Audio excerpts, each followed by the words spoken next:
Okay, this is going to be a demonstration on a custom telephone switch. This has been the main project I've been working on for the past month or so, and it's just a software-based TDM central office phone switch. So this is going to be a pretty long video. I'm going to end up splitting it into multiple sections or parts that I attach back together and edit afterwards. So not the typical way I make videos. Usually I'll just take a video of something in one long take like I did with the voicemail system demonstration, but there's a lot I got to go over in this one, and I also need to make configuration changes to certain things between different points in the video, so I guess we'll see how this goes. So I guess I'll start out with, what is a Dialogic board? Well, this is a Dialogic D/480 JCT T1 T1. It looks like a comically long Ethernet card that you would insert into a PCI bus on a computer. However, this port here is actually a channelized T1 interface instead of Ethernet. These boards let you interface with the telephone network through your own custom software at a low level. So to better demonstrate, here is a more simple board. This is a Dialogic D/4 PCI. It's older, it's smaller, and instead of a T1, it just has 4 analog FXO ports on it. So you can plug 4 telephone lines directly into this card. Now these are not modems. They look a lot like, at least this one does. This one looks a lot like a modem does. However, they only actually support one modem protocol, and that is Bell 202 FSK at 1200 baud. I'll get to why they support that later, but that's the only modem thing that these cards can do. They are pretty much fundamentally different. So instead, your custom software can open a sort of handle to each interface on it. So this has 4 FXOs. I can open a handle to the first FXO port on this board. And through my custom software, I can ask the board, hey, is this port currently ringing? Or does this port have a reverse battery voltage on it, indicating answer supervision? I can also tell the board, take this line off hook, or put it back on hook. And I can also tell the board to play an audio file or record audio. So that can either be to a physical file on the file system, or just playing or recording raw PCM audio streams straight into memory. They can also send and receive tones, so including the standard call progress tones like dial tone, ringing, busy, reorder, all that stuff. They can send them and they can detect them. You can also specify custom tones, so single and dual tones with optional cadence parameters for them to send and detect. They can dial and receive DTMF, MF, and dial pulse digits, and sometimes MFC/R2 digits, depending on the board and what it supports. So these boards are basically all the simple parts of working with a telephone line, and except they don't do any call processing on their own. It's completely controlled through your own custom software. Now, I mentioned Bell 202 FSK. That's used for caller ID and ADSI support. They don't actually handle any of the protocol level of that. They just do the raw transmission and reception of 1200 baud data. So you have to still encode and calculate the checksum for and figure out Bell Core caller ID data on your own, but then you just give it a pointer to that allocated memory and tell it, send this many bytes, and that's what it does. So these boards can be connected together. If we look at the T1 board here, it has this edge connector, and you can use this totally not scary at all bus cable to connect a bunch of them together. I've seen these cables in many different sizes, up to 16 connectors, which I have no idea how you would find a motherboard that can support that many. But yeah, you can tie them together with that. I'm not going to go into super deep detail on how these boards work. It's really complicated, and it could be a whole separate video, and it would take forever. So for the purposes of this video, this bus here is just a shared PCM bus between all the Dialogic boards in your system. And you can make connections, like audio path connections, between a time slot on this T1 and an FXO on another board, for example. Now, as I said, the Dialogic boards don't do any form of call processing on their own, so that's what my custom software is doing. It's basically a big single-threaded application that interfaces with the JCT T1 boards only, so it doesn't actually support that FXO board I showed. I'm standardizing on T1s. And it emulates a telephone central office switch to the best of my ability. So it doesn't use any high-level APIs. It's all low-level, so the Dialogic standard runtime library, the Dialogic voice library, and the digital telephony interface board library you need to use for T1s. But it does all the manipulation and reading and interpretation of the ABCD bits for each time slot on the T1 within my software. So I know Dialogic has some global call APIs and some others, but I have not actually went into those yet. I just prefer working with it all at a low level.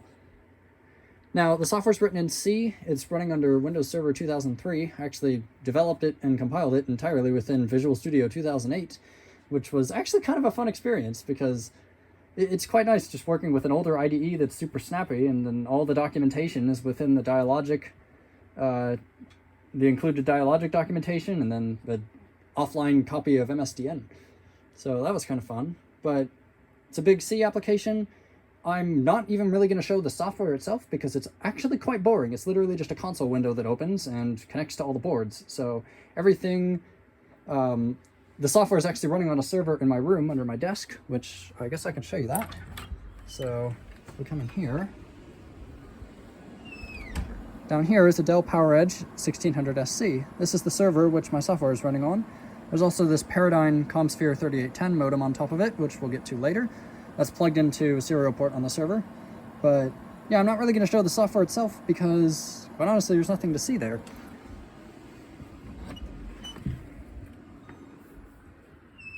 It's a very loud door here. Okay, so yeah, custom software emulates a central office switch. It's going to end up being my main phone system later on. So my current phone system consists of a Cisco 2851 router and a bunch of cards that give me a bunch of FXS ports off of it. So various analog phones, and then I have a few ISDN things. But eventually, after this video, I'm going to end up putting this into service as my main phone system, at least for analog phones. And that'll be pretty nice to be able to give it some quote-unquote real-world testing, and that should work out any remaining bugs, which I haven't found already. So my software is nowhere near complete. There's a lot I need to implement into it, but I thought it was at a point where, you know, I guess I can make a YouTube video on this showing its basic functionality and a bunch of supplementary services and stuff. So that's what this video is going to be. And then later on, when I add additional things like operator services or AMA or anything complicated, well, then I'll just make an update video on it. So I've got to configure this Atlas 550 and power all the rest of this stuff up. These Atlas 550s are great, except they lose their configuration every single time you power cycle them, assuming the Dallas non-volatile memory has a dead battery, which it does. So I will be right back. Now that everything is powered up, let me go ahead and show you the phones and the other equipment that I'll be using. So we're going to start out with this added 600 channel bank. Now a channel bank basically takes in a T1 or other digital telephony interface, and it can split it out back into individual analog ports. So this can take the 24 time slots from a T1 and split it back out to 24 FXS analog telephone lines. Each one of these cards has 8 FXS ports on it. There are 6 of them here, and the added 600 can actually support 2 T1s worth of interfaces within a single chassis. So on our first T1, this is this blue cable going into a Dialogic D/240 JCT T1. That's a card installed in that Dell server on which the custom software is running on. So that's T1 number 1. Now, one other thing that the added 600 can do is it can pass through time slots from one T1 to another. So this is configured to pass through time slots 17 and 18 of T1 number 1 directly through to time slots number 1 and 2 on T1 number 2. The second T1 is running over here to this Adtran Atlas 550. The Atlas 550 is sort of a phone gateway. It's not really a PBX or a central office switch, but it's sort of just a device that has a bunch of telephone interfaces on it, and you can do very basic call routing between those interfaces, or you can make permanent connections between those interfaces. So this is going to be acting as a remote telephone office. So we have the Dialogic telephone office, and then we have the Adtran Atlas telephone office. These 3 phones are connected to the first 3 FXS lines on that first card there. So these 3 telephones are within the Dialogic office. This one's telephone number is 884-3001, this one is 3002, and this one is 3003. So this is an IBM phone. Now, it's sort of interesting. It's one of those phones where you can connect multiple of them to the same 2-wire, like copper pair from the telephone company, and they can use high-frequency signaling to make intercom calls and send other signals between the two, and act as a very basic PBX without having a central, controller. So it actually has, its own extension number, but for the purpose of this video, it's not going to be used for that purpose. It's just going to be used as a regular analog telephone. The date and time is invalid because every time I try to set it, all these values are just become completely random. I don't know what the deal is with that, but maybe it requires a battery to be inserted for that to work correctly. But I'm using this one because it has a speakerphone. It is not the best speakerphone in the world, as you'll probably find out soon, but for some reason I don't seem to have another just regular analog telephone with a speakerphone to demonstrate with. I don't know how I don't have another phone to use as a speakerphone, but I could not find one. Anyways, the second phone, this is a Pacific Bell trimline touchtone phone, and that one's 884-3002. This is a GE trimline phone, and this one has caller ID, which we'll show later, and it does have the correct date and time. That one's 3003. Now, on the Adtran Atlas office, we have this Lucent 7507 ISDN phone. This connects to a BRI interface and was meant to be used with the 5ESS telephone switch for Centrex service. And this one actually has a really nice speakerphone, so that's why I picked this phone, and that's the reason I picked to use the Atlas 550, because the Atlas 550 can provide the BRI circuit that this phone needs. So that's what this NT1 and this power injector are being used for.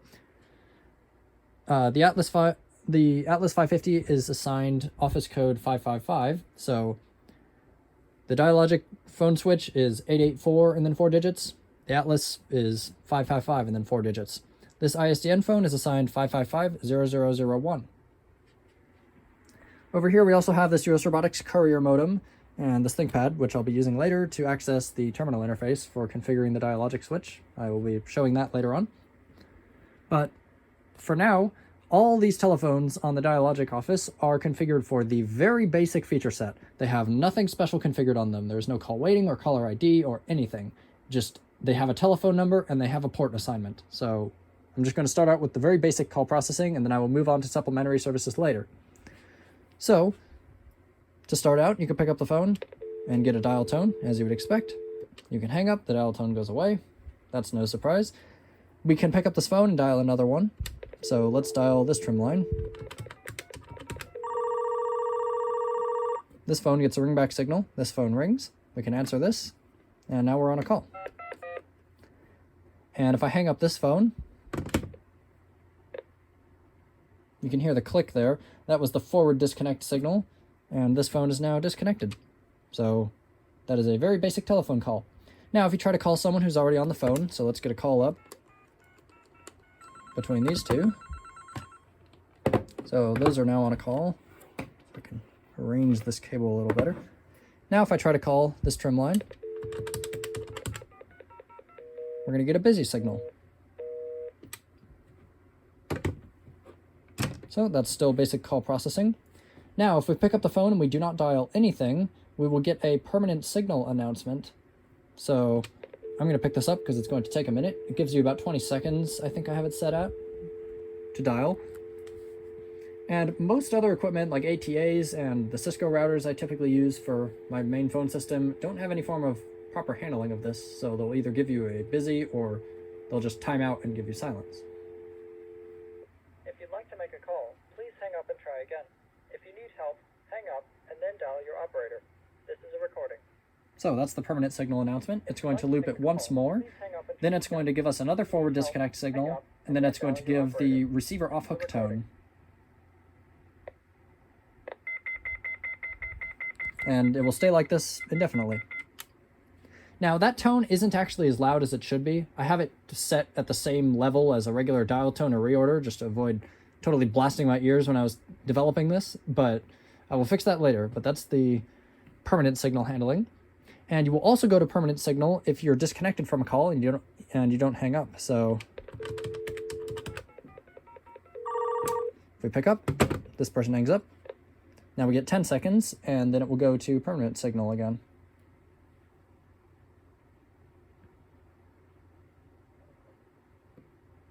If you'd like to make a call, please hang up and try again.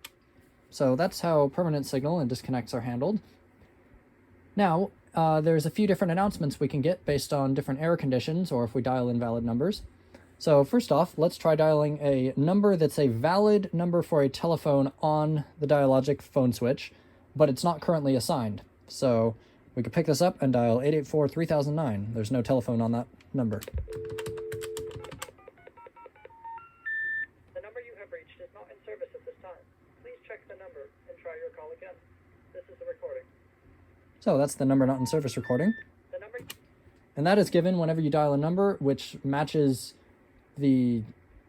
Well, I mean, I'll show you them later in the terminal interface, but you can configure ranges of numbers that are applicable to be telephones assigned to the office, but if you dial a number that matches one of those, but there's no phone assigned to it, that's the recording you get.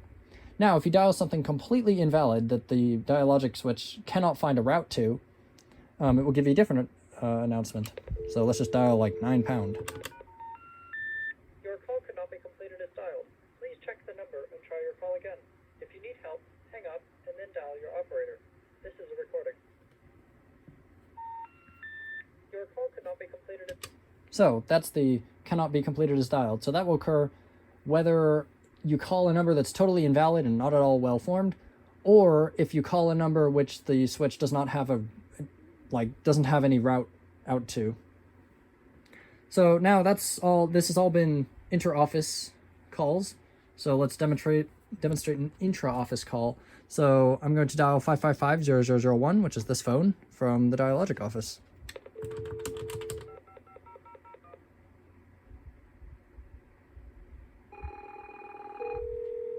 And now this ringback signal we're getting is coming from the Atlas 550, and this phone's ringing. And that is an inter-office call. Now this can work either way, as you'd probably expect, so we can pick this up and dial 884-3001.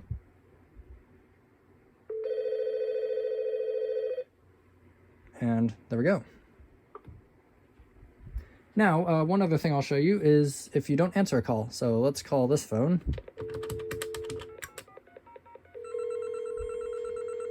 Now I currently have the timeout set for 30 seconds, which is 5 rings. But what'll happen is it'll time out and then the switch will give us a busy signal. That's 3 rings, so 2 more.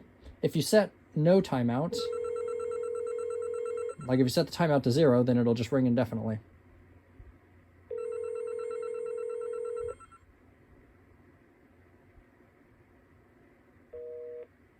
There we go. So if you don't pick up your phone, you'll get a busy signal, assuming the timeout is configured.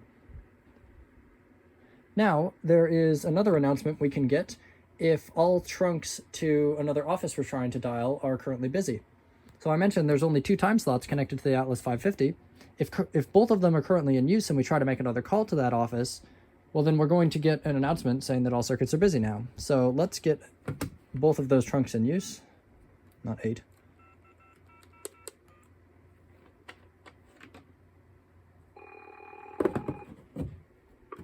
So that's one of our 2 trunks is being used for this call between the ISDN phone and this one.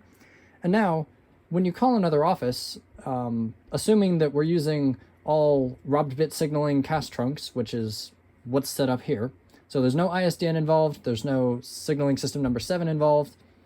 So there's no ability for out-of-band call control signaling. So if we're going to call someone on another office and they're currently busy, we'll get a busy signal, but that busy signal will be coming from the remote office. And that remote office has no way to signal to us that, hey, it's just busy, you can tear down this trunk and give them a busy signal. So calling a busy signal on another office will actually use up that connection.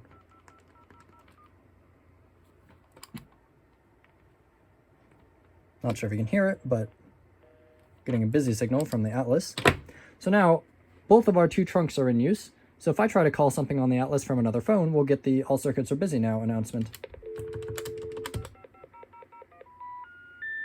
I'm sorry, but all circuits are busy now. Please try your call again later. This is a recording. So that's how that works.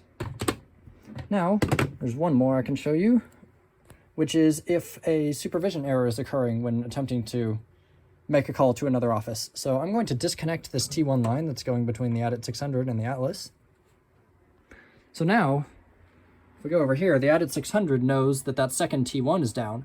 However, the first T1, which is going to the Dialogic board, is still up. It has no idea that there's a problem on this end. So it's still going to attempt to make a call out to the Atlas. However, with the wink start signaling it's using, it's going to send an outbound seize signal, but it's not going to get a wink start signal back. So it's going to time out very quickly and then tell us, hey, there's an issue. Your call couldn't go through.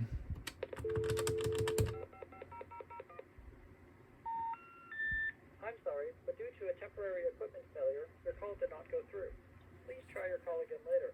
This is a recording. So that's what happens if there's an issue trying to outpulse digits out to a trunk to another office. Now, at the moment, I have no provision for alternate routing or retrying again if it has an error trying to reach another office. That's something that's going to come later. I haven't actually decided how I want to implement that yet. So it is a planned feature. It's just not available at the moment. It just searches for a trunk, finds the very first available one, and tries that one only once. If that fails, then it will give that announcement.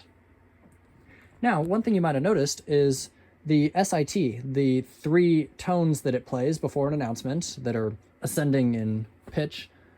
Well, it sounds a little bit different in both pitch and duration based on where you're calling from and what kind of announcement you're getting. That is intentional. So AT&T came up with a standard of sort of variances in frequency and duration, which remained within tolerances, but just slight variations. And then they used different combinations of either longer or shorter or slightly higher or slightly lower pitch first and second tones to indicate what kind of, like, why the call didn't go through.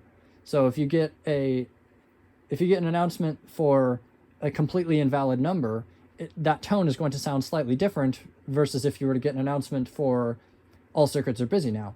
So if you're hearing that and you're wondering if it sounds a little bit different from announcement to announcement or from phone to phone, it does. It's intentional. So that's why that operates in that way. Now I think that's just about everything in terms of just the very basic call processing.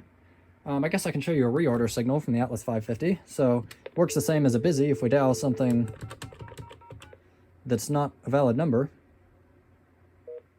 Now we get a reorder signal. That's coming from the Atlas 550. Not from the Dialogic switch. So still in-band signaling. Now that's everything in terms of basic call processing. I'm going to go ahead and configure these phones with supplementary services, and then we will go through and show how all those work.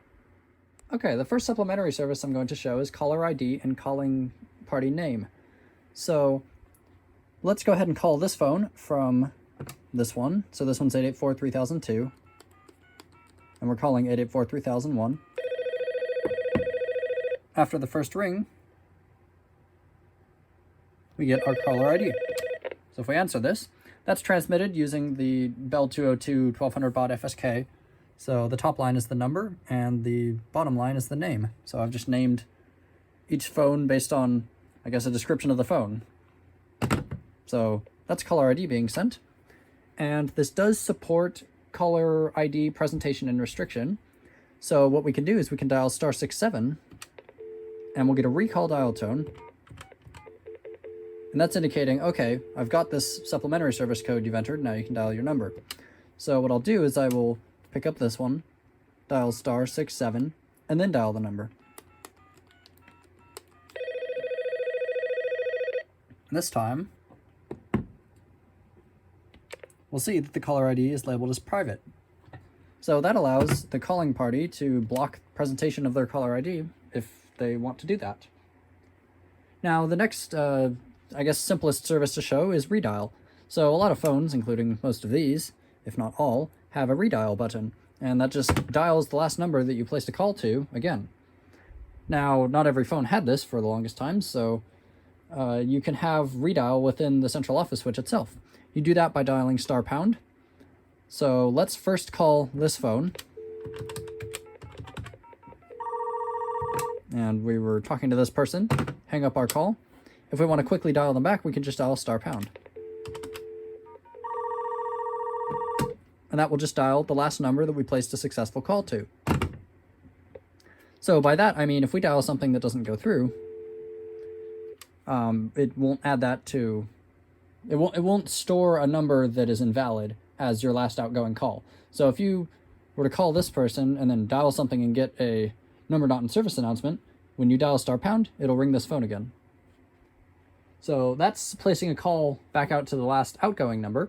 You can also place a call to the last person who called you. So that's done by dialing *69. So let's call this phone from this one. And whether you answer it or not, it won't work. I'll just answer it in this case. Now, we can pick up and dial *69, and it will dial the last number we received a call from, so 884-3002. There we have it. Now, on an actual central office switch, it typically is going to read back the number which you last received a call from. So if I were to dial *69 on a regular CO switch, it's going to give me kind of an IVR that reads the last incoming number. And then you can like press 1 to place a call out to that number. But in my case, I have not written an IVR for this yet, so it just immediately places the call. Now, this will only work if the number was presented to you. So if we pick this up again and we dial *67 and then we dial our number,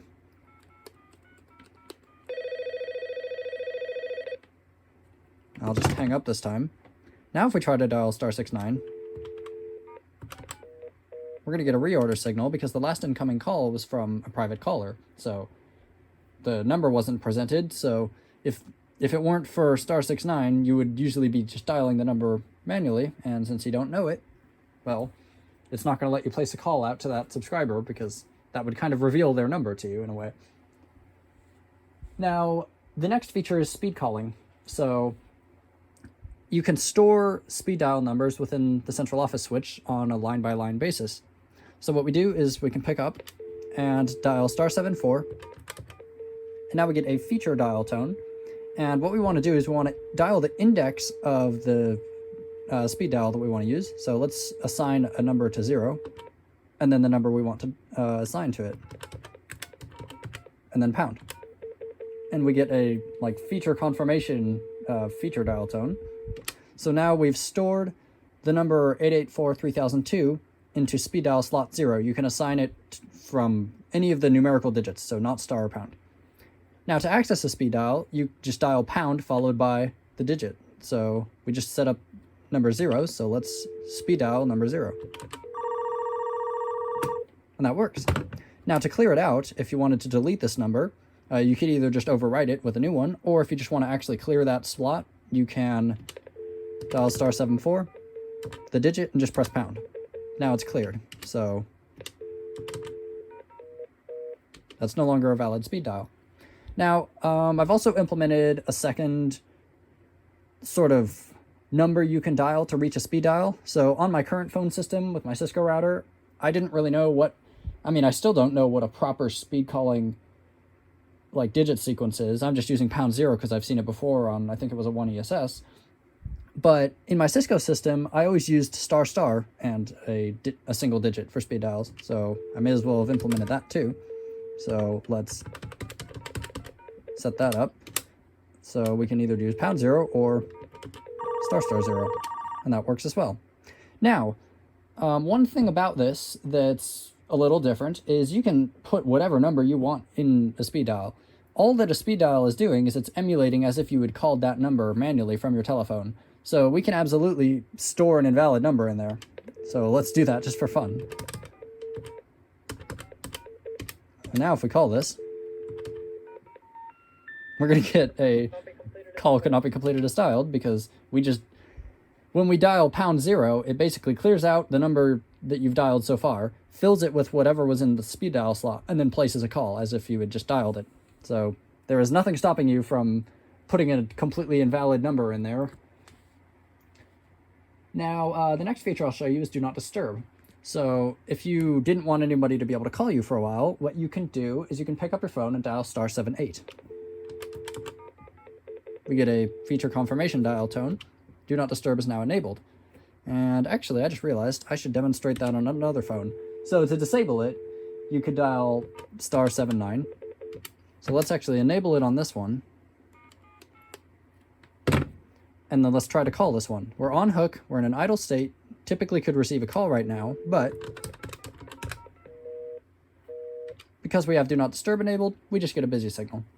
If I turn the feature back off by dialing *79, Now we can receive a call again. So that's Do Not Disturb. It's a very simple feature. The next one is anonymous call rejection. So you saw that you can dial *67 to restrict presentation of your calling number. Well, if somebody doesn't want to receive any private calls, they can have anonymous call rejection enabled. And you enable it by dialing *77. So let's do it on this phone again. And now let's try calling this phone with a restricted caller ID. So *67. I'm sorry, but the subscriber you were trying to reach does not accept anonymous calls. You may reach them by allowing presentation of your calling number and dialing again. This is a recording. So we get a message that just says, sorry, but the person you're trying to call doesn't accept anonymous calls.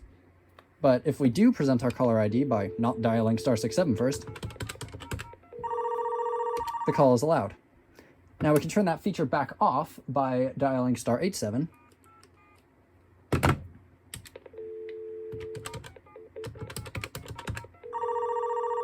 And the anonymous call is now permitted again.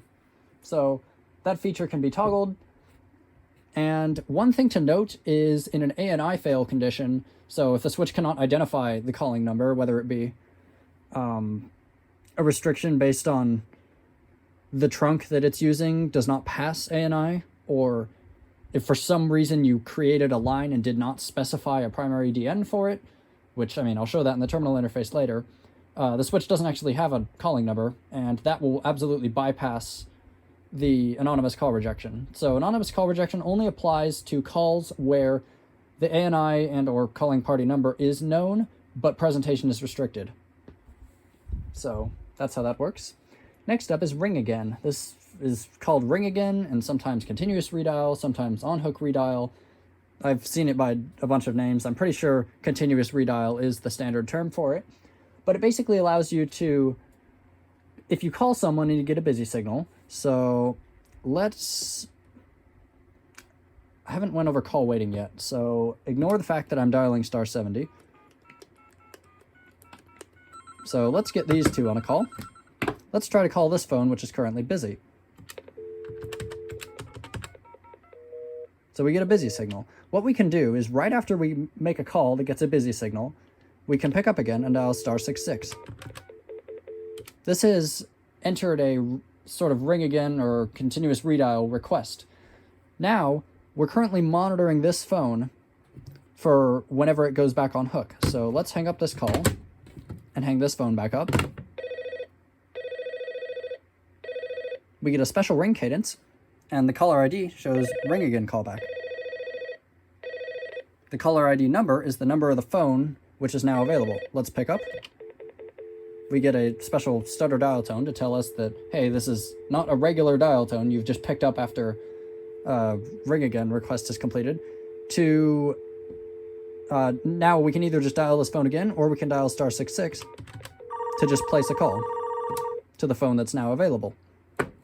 So that's one way to tell, like if you call someone and they're busy, instead of having to wait and call them back repeatedly every once in a while yourself, you can dial *66 and the phone switch will monitor that line, and whenever it becomes available again, well then it'll ring your phone, and yeah.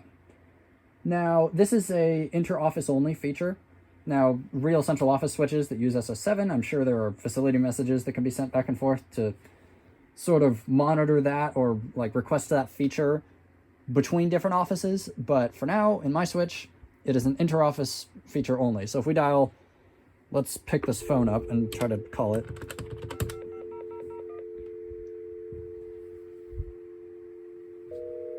So we're getting a busy signal right now from another office. So this busy signal is coming from the outlets 550. If we hang up and we dial *66, if I dial it correctly, we get a reorder because the Dialogic switch knows, hey, that last call that you placed, that went out a trunk to another office. I have no way to monitor that phone and tell if it's no longer busy. So inter-office only. And you can also cancel this by dialing *86, or it will automatically be canceled upon placing another call. So let's do this again.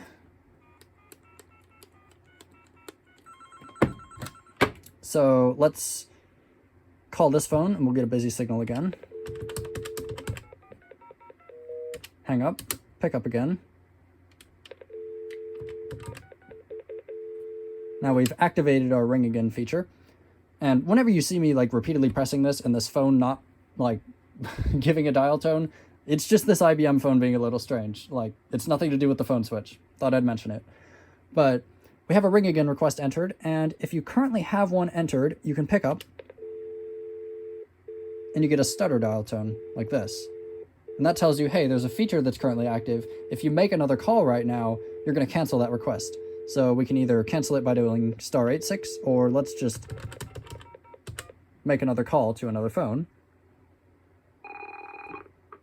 Hang up this call, pick up again. We see we have a regular dial tone. When this phone goes back on hook, we do not get a call back because we canceled the feature by placing another call. So that's ring again. Now for Hookflash. Now Hookflash is, you can either do it by pressing the flash key, but a Hookflash is momentarily going on hook and then back off hook. And a lot of phones have a button that says flash that does that sequence. And what that allows you to do is basically place another call or answer a call waiting call while you're currently on a phone call. You'll see what I mean. So let's place a call from this phone to this one. And we are currently off hook, we're in a call. If I were to hang up and then pick up again normally, that would just tear this call down.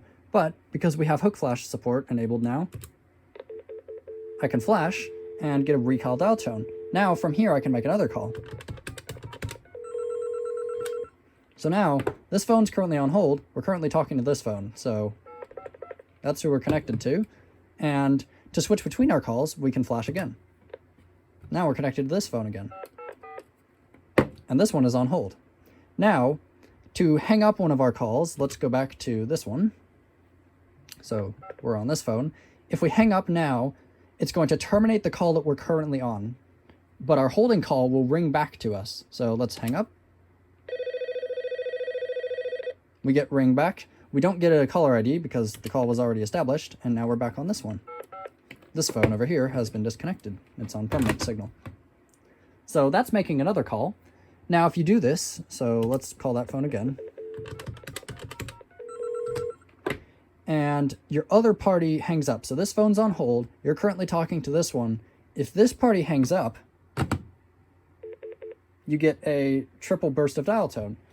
This is something that, well, not necessarily on a holding call like this, but this triple burst of dial tone when your other call hangs up is something that I used to see on Verizon back when CDMA and 1X was in use around here. And I thought I may as well implement it on this switch because I really liked that feature. So I don't think that's a standard thing on any phone system really. I mean, apart from Verizon's network in the past, but I really liked it, so there it is.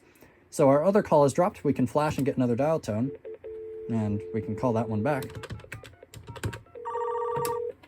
And there we have it. So now if this one hangs up, still on a call with this one, basically you can switch between two calls and use this single line phone. Well, I mean, this technically is a 4-line phone, but we only have line 1. You can use a single line phone as if it has multiple lines. You can make multiple calls at once and switch between them. Now you can also flash and activate a supplementary service. So let's pick this up and get on a call here. Now let's go ahead and activate Do Not Disturb. So *78. We'll flash, *78, get our confirmation, flash back to this call. Now Do Not Disturb has been activated without having to hang up and like call this person back. And if we want to turn it back off, we can just simply flash and dial *79. So Hookflash doesn't have to place another call. You can pretty much just Hookflash to get a second dial tone, which you can either place another call or dial a supplementary services code on, or really anything as if you had just picked your phone up, except your other call goes on hold during that time. So that's Hookflash. Now call waiting, which I've mentioned a few times. Call waiting allows you to receive a second call while you're already on one. So let's go ahead and call this phone. we're currently on a call here between the IBM phone and this one. Under normal circumstances, if you did not have call waiting, this phone trying to call this one would receive a busy signal. However, what we're going to do is we're going to call this, and we're going to get a call waiting beep. It's a low frequency beep for about half a second. And that's the call waiting tone. So let's go ahead and do that. And I just realized that you heard that was a triple beep there. That's another feature, and I guess I forgot to remove it out of the list. So let me fix that real quick here.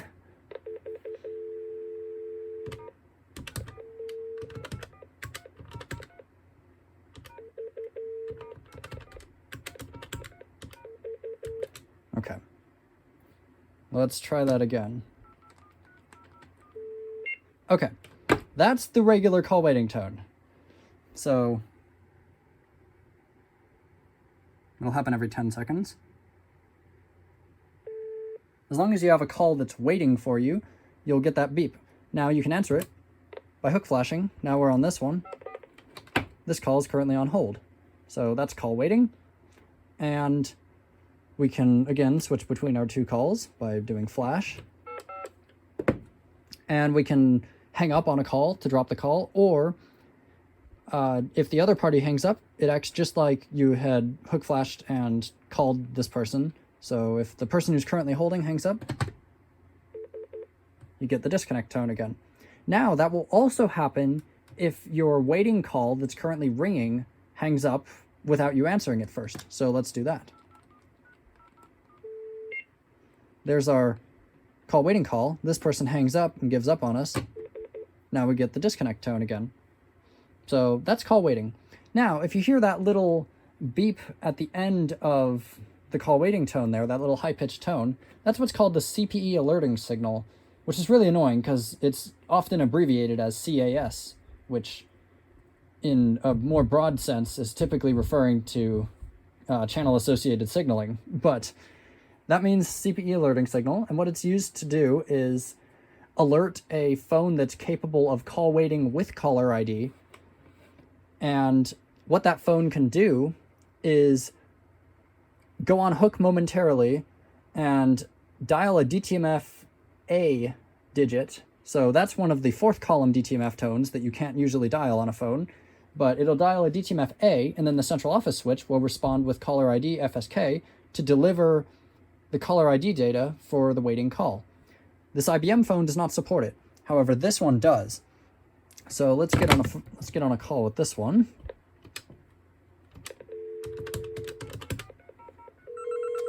So we're currently on a call here. Now, if I call this phone from this one's capable of call waiting with caller ID. There we go. We get our, see, it says call waiting, and that's the ID of the call that's waiting. And that'll stay because this phone has no way to know that that call hung up. But if you listened, you may have heard the caller ID FSK signal there. And the reason that happens is because when sending the call waiting tone to this phone, it mutes the receive audio path. So audio from this phone to this one is muted, but audio from this phone to this one is not. This phone has a bit of an echo on it. So when it receives a call waiting beep, the person that they're on a phone call with can actually hear it. So let me just show that again for fun. So you can very slightly hear the call waiting beep, and then you can actually hear the FSK being sent because it's echoing back from this line. Now, typically, I would have, went and had it mute the receive audio or the other audio path so that this person couldn't hear it as well, but I think it's kind of a fun quirk to have, and, why not? It's kind of interesting. So that's why you can hear the FSK and the call waiting beep that way. It's kind of like the 1A ESS where when you were on a call and you got a call waiting, the other person could hear a click when you get your call waiting beep. Well, in this case, you don't hear a click, but you can hear the call waiting beep that the other person's getting. So it's kind of fun, so may as well leave it. Now, if you are receiving a call waiting beep, so let's actually get back on the call here. this person's going to call us. So we could hang up, or our current call could disconnect. Let's do that. We get a forward disconnect signal, and usually we would be going to permanent signal in about 10 seconds. But you'll notice the switch remembers, hey, you still have a call waiting. So it'll continue to give us our call waiting beep as long as that call waiting is present. We can Hookflash and answer that call still. And same applies if we were to hang up the call. It does not affect the call waiting call. It will still ring through, and it'll just ring your phone back as soon as you hang up. Now, if you remember, I was canceling call waiting from this phone when I was showing the busy signal and ring again. Well, if you don't want call waiting to be applied in your current call, so if you're calling someone important and you don't want to be able to be interrupted, what you can do is you can dial *70. So let's call this phone with call waiting canceled. So we'll dial *70. That cancels call waiting, 884-3003. Now we're on an important phone call, and someone else trying to ring in on us is just going to receive a busy signal because call waiting is currently canceled. Now, you can also do this by flashing away for a second. So call waiting is currently active. We can flash, dial *70, flash back. Now call waiting is canceled. So that's what that feature does. And the one other thing about call waiting, this is another thing that I saw on Verizon's cell network a long time ago, back when CDMA existed. Well, back when CDMA was still the main network that all the cell companies were using, 3G. If you're a call waiting call, you get a special ringback. So let's get this phone and this phone on a call.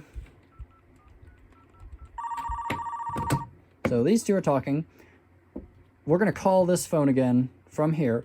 We are a call waiting call, and if you listen closely, the ringback has a little beep at the end of it.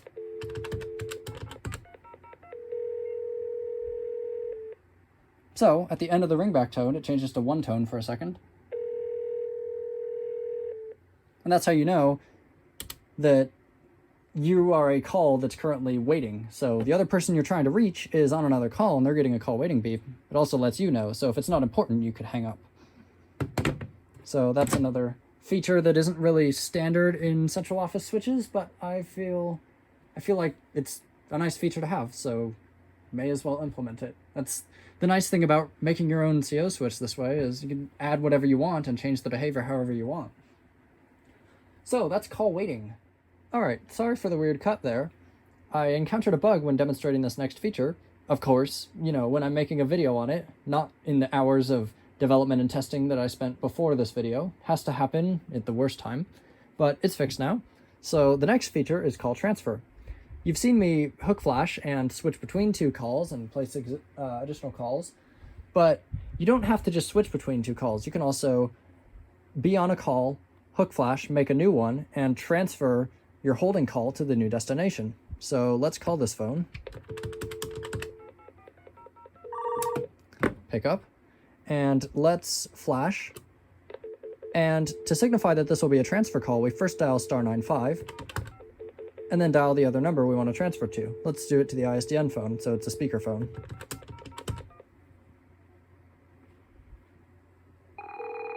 This phone can answer.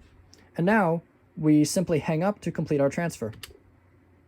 We've disconnected. This phone, which was our holding call, is now connected to the ISDN phone, which was our second call. You can also do a call transfer to a destination without waiting for them to answer if you want. So let's receive a call from this one, just to show that it works in both directions. And flash, and let's transfer it to this phone. And hang up while it's ringing. This phone is now getting a ringback signal. This phone is now ringing for this one. And the call would complete normally from that point on, just as if this phone had actually dialed it. So if this one didn't answer, this would get a busy, and all that. So that's regular transfer operation. You can also cancel a transfer that you are currently in the process of attempting. So let's call this one again. Let's start a transfer. to this phone. Let's say this person picks up and they don't want to take our call. They don't want to take the person who we are trying to transfer to them. If we were to hang up right now, like when I was previously switching between two calls, you could hang up to terminate your active call. But if we hang up right now, it's going to transfer it. But the switch knows that this is a transfer, so if we flash right now instead of hanging up, instead of switching between the two calls, it's going to terminate our active, like, transfer call that hasn't completed yet, and switch us back to the call we were going to transfer. This phone's been disconnected. We're now on this one. So that's how you can cancel a transfer call that's in progress. And if the person doesn't, if the person you're trying to transfer to doesn't answer, you can also do that. So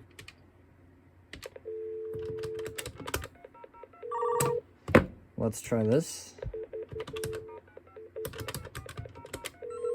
We can just flash. This call is canceled, and we are now back with this one. And it'll also work if this person hangs up on us. So let's do this. This person answers. They don't want to take our call. They hang up first. So we get a forward disconnect signal. This call is still on hold. We can flash to retrieve it. Now we're back with this one. So that's call transfer. Now, if you notice, I was able to make a transfer to a destination which was still ringing. It had not supervised yet. Now, this works perfectly fine inter-office. So when you're trying to make a transfer and you're inter-office like this, so say I tried to make a transfer to this one, but this person was busy. I get a busy signal. If I hang up at that point, it's going to abort the transfer. This call is going to ring back to me because the transfer failed. The destination was busy.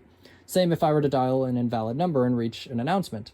However, one quirk of this is if you dial another office, the Dialogic switch, in its perspective, there is no difference between a call to another office that is currently ringing and a call to another office that's sitting on a busy signal or a reorder. So you can actually transfer someone to a reorder signal or an announcement or a busy signal so long as the number you're transferring to is in another office.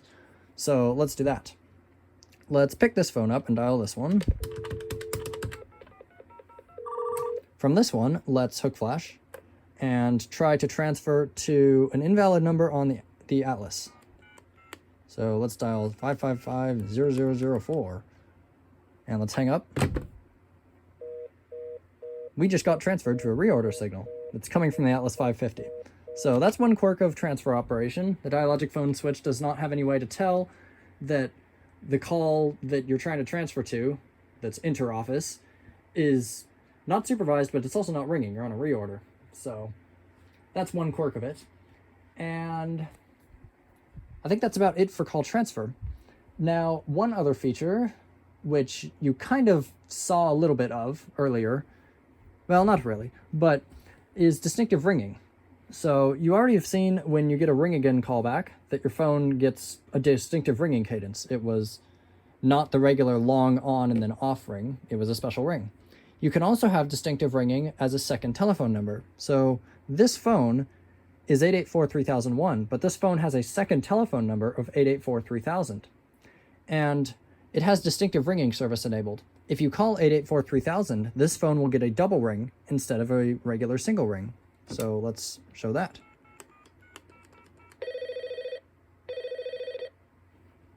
Caller ID will still work as normal. That will also work on a call waiting beep. So let's call this again from this phone using the distinctive ringing number. So instead of the regular single call waiting beep, we get a double call waiting beep.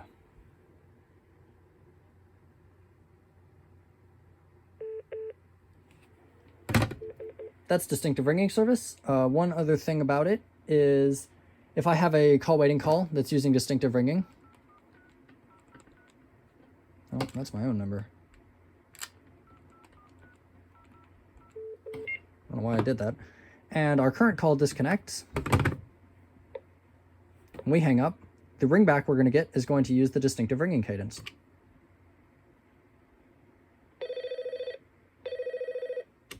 Because it still knows that our waiting call is using that double ring cadence, so it's able to carry that over to a ringback. That's distinctive ringing. Now, what I was mentioning earlier was you saw a little bit of that. You saw a distinctive ringing call waiting beep, but it wasn't a double, it was a triple beep. What that is for is the next supplementary service called Priority Caller Alert. So what you can do is every single telephone can have a list of priority callers. So if you want to, like if you have someone very important that you want to know when they're calling you, apart from just caller ID, you can add them to your priority callers list. You do that through *94. So let's go into that menu. We get a feature dial tone. To add a new number to our list, we dial the number and then pound. So let's add this phone as a priority caller. We get a feature confirmation. Now, if this phone calls us, we're going to get a very fast triple ring cadence. That's priority caller alert. And you already saw this when I accidentally showed it earlier, but that also works for the call waiting beep. So if we're on a call and a priority caller calls us, we get the triple call waiting beep indicating, hey, the person who's waiting is a priority caller on your list. So the call waiting beep will always follow the ring cadence that it would use if you were not on a call and you were just getting a regular ring. To remove a number from the list, you go *94, and then you dial * followed by the number you want to remove, and pound. Now I'm dialing pound at the end to just skip the interdigit time. You can also just wait, but that means waiting 4 seconds for it to accept it. You could just hit pound to skip that delay. But anyways, this person's now been removed. We're going to get a regular ring cadence for them. That's priority caller alert. One more feature is call blocking, and it works very similarly in terms of how you use it. So you can also have a list of numbers you do not want to receive calls from. So what you can do is you can dial *60, and then you get dropped to a feature dial tone in which you can add and remove numbers in the exact same manner. So let's add this phone as a number we don't want to receive calls from so that I can show what the message is like, because this one's a speakerphone. So you dial *60, feature dial tone, and it does a confirmation feature dial tone because *60 is also the same code to toggle this feature on. So we've added this number. So now if we try to call this phone from over here, I'm sorry, but a calling restriction on the dialed number has prevented the completion of your call. This is a recording. so that's the message it gives. But a calling restriction on the dialed number has prevented the completion of your call. This is a recording. Which doesn't explicitly say that the person's blocked you, but I don't know what an actual message would seem like, but from searching online, it appears it would be something similar to that. So that's the call blocking list. We can also remove a number in the exact same way. We go in here, we dial... Well, let me show toggling it off first. So I said that *60 turns it on. You can also temporarily turn off your call blocking list if you want to. So we can dial *80. That turns off the feature, but keeps all our programmed entries. So this person can now call us.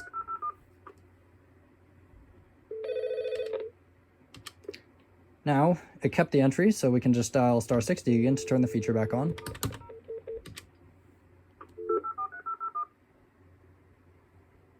I'm sorry, but a calling restriction... And they're blocked. And removing it, as I said, you dial * followed by the number you want to remove. So that's the call blocking list. Now, let me think here. I'm going to have to change some of the configuration of these phones before I continue. Let me think if there's anything else. Yes, I can show call forwarding. So you can do call forwarding in 3 different modes. You can call forward, and that's basically redirecting an incoming call. So you can do call forward all, which forwards every single call you receive to a predetermined number. You could do call forward on busy, which means calls are forwarded only if they were going to receive a busy signal. And you can do call forward don't answer. And that, as you might expect, forwards a call that would have received a busy signal because you didn't answer it.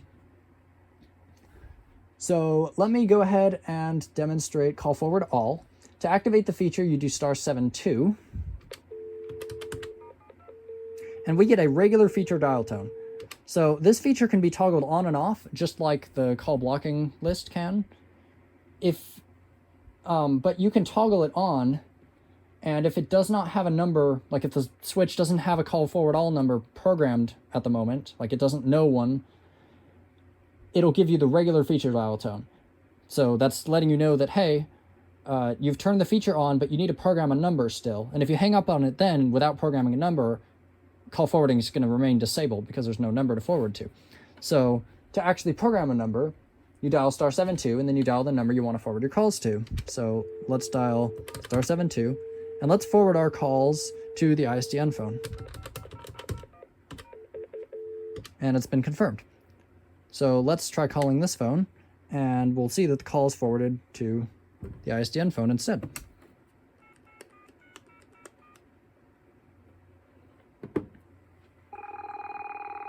There we have it.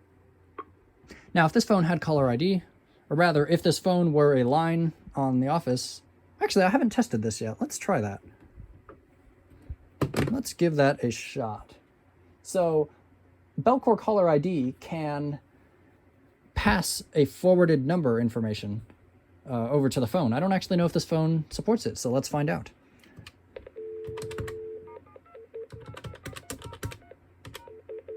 We've now forwarded our calls to this one, so let's see if this one supports it. I feel like it is not going to, but...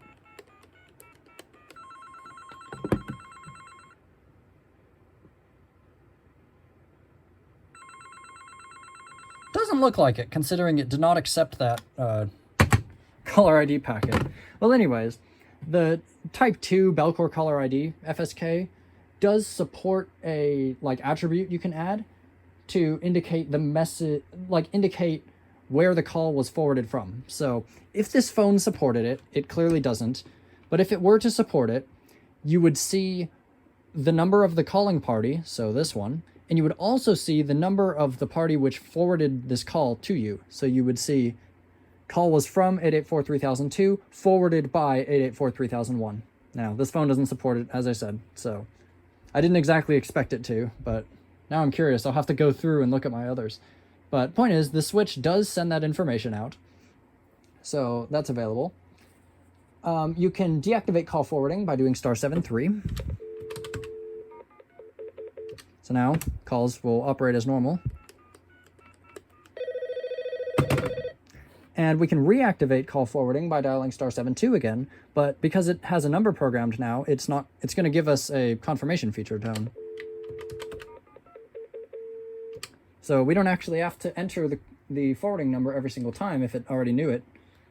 It'll just use the last one. There we go. That's call forwarding all. Now you can also remotely program your call forwarding. So let me think of a good way to demonstrate that. I have not added support to do that from another office yet, even though that would make the most sense. So let's actually do it for this phone. So this is 884-3003. It currently does not have call forwarding enabled. Let's say that this person went to this person's house and they forgot to call forward their calls. So we can remotely program the call forwarding number for this phone from another one. And to do that, you dial *97. Then you enter your remote call forwarding programming pin, and then the number of the phone that you want to program. So this one. Oh, I waited too long. Come on.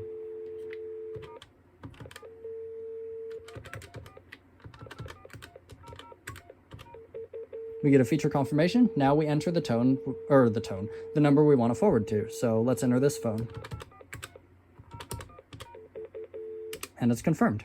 So when you're entering that, the PIN is unique per phone. So we were entering this person's PIN and then this person's number.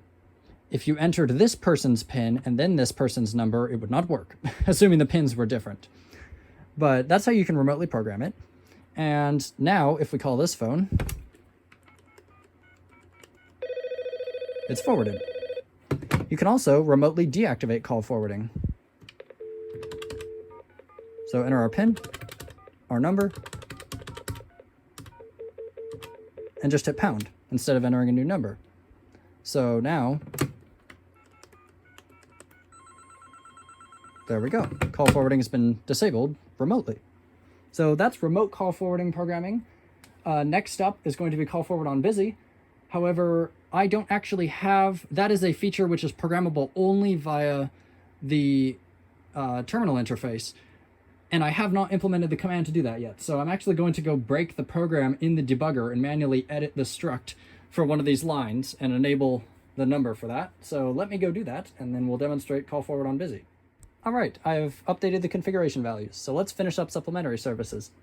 I have set up this phone for call forwarding on busy, and it will forward a call to this one. So let's get this phone on a call. Let's do it from outside of the office.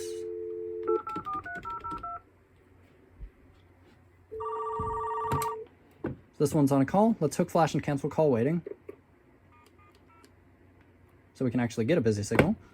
So now let's try calling this phone. Call waiting is canceled. We'd usually get a busy, but it's instead going to forward to this one. There we have it. I have also set up call forwarding on no answer. I also changed the ringing timeout to only 10 seconds, so we don't have to wait a whole 5 rings. So let's call this not answer, and we'll see that after 10 seconds, it'll ring this one.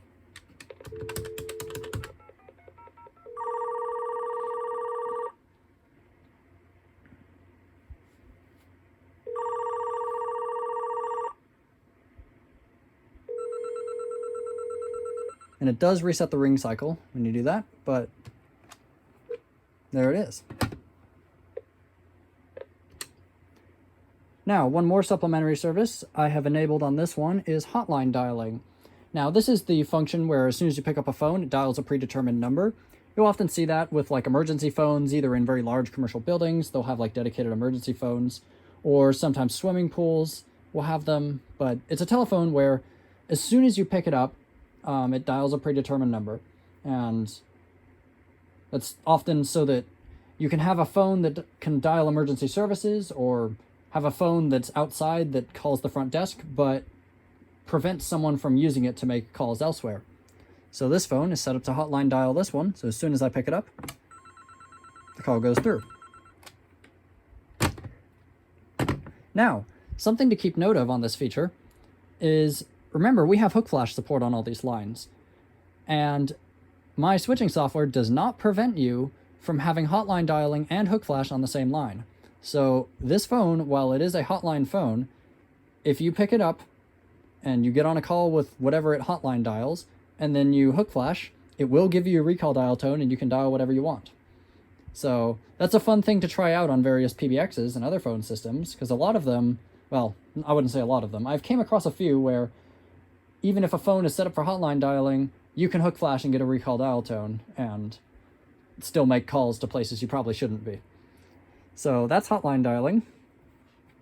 Now let me, there's one more supplementary service, and let me go ahead and enable it on this line. Now this one's it's a little bit strange, as in there's a few bugs with it regarding collecting DTMF digits. So it's going to give a reorder signal in some cases, but I'll point it out. But let me very slowly type this command with one hand.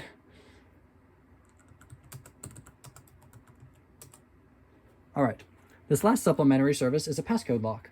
So if you have a phone somewhere that you don't want unauthorized people using, but you still want it to be available for authorized people, you can set up passcode lock on it.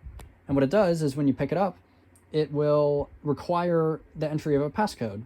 And once you enter the passcode, it'll just give you a regular dial tone. So let's see.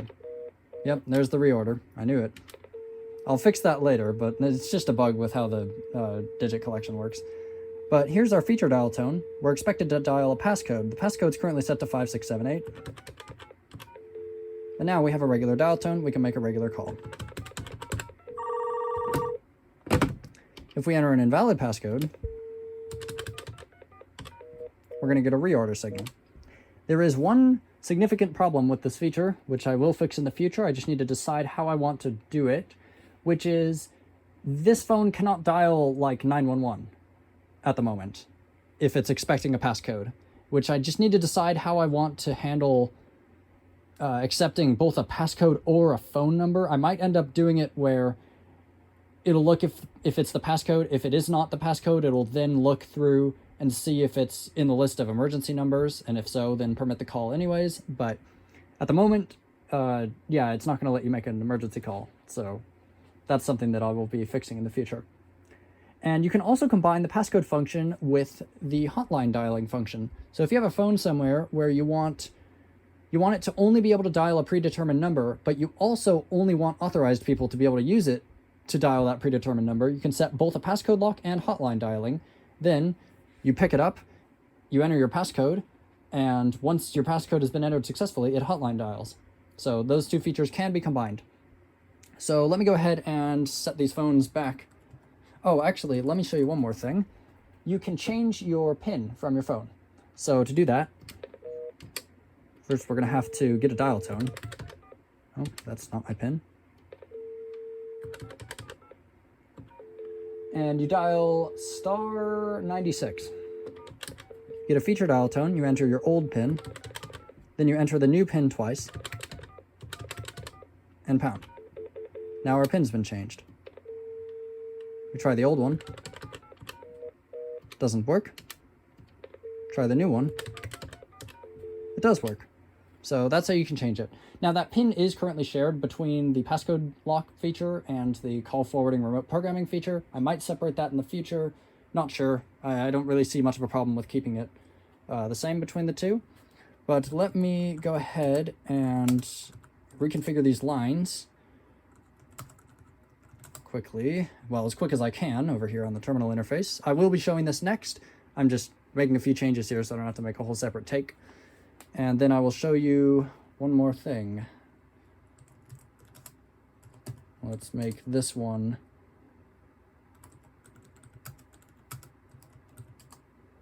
and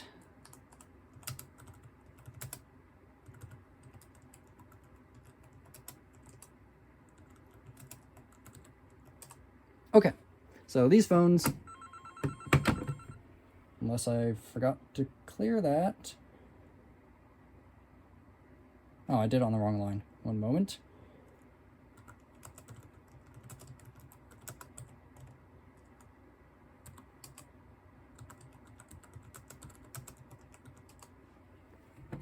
Okay, these phones are back to a normal state. So no passcode lock, no hotline dialing, still has call forwarding, but I'll fix that later. So the last thing I want to go over here before we get to the terminal interface and showing how the actual architecture of the switch works is I want to demonstrate PSAP operation.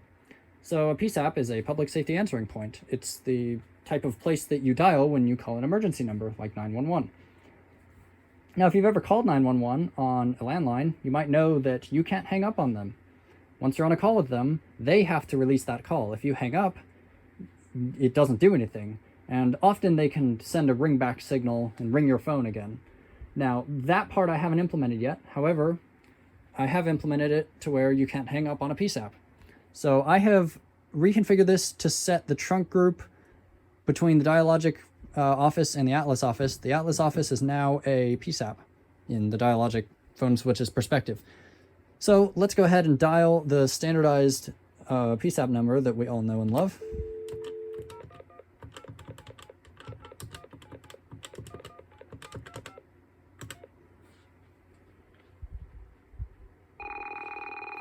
Our call will go through. And now let's try to hang up on them. This call is still up. Our line is still connected to them. And this will, like, you can't hang up, you can't flash. So you're stuck on the phone with them until they decide to hang up. And that will also work for a PSAP making a call back out to you. Now that only happens once the call supervises. So let's make a call to this phone from this one. Oh, why am I dialing this phone's number? It's getting late. I'm sorry. Should get caller ID too, right? Yep. We do. So the PSAP has called us, still can't hang up on them. Only once the call supervises, however. So that's also a feature. And a PSAP can also override Do Not Disturb and call forwarding. So let's go ahead and enable Do Not Disturb and show that they can still call you. So Do Not Disturb is enabled, but they're ringing through anyways. We can also try call forwarding all our numbers. So let's try call forwarding to this phone, for example.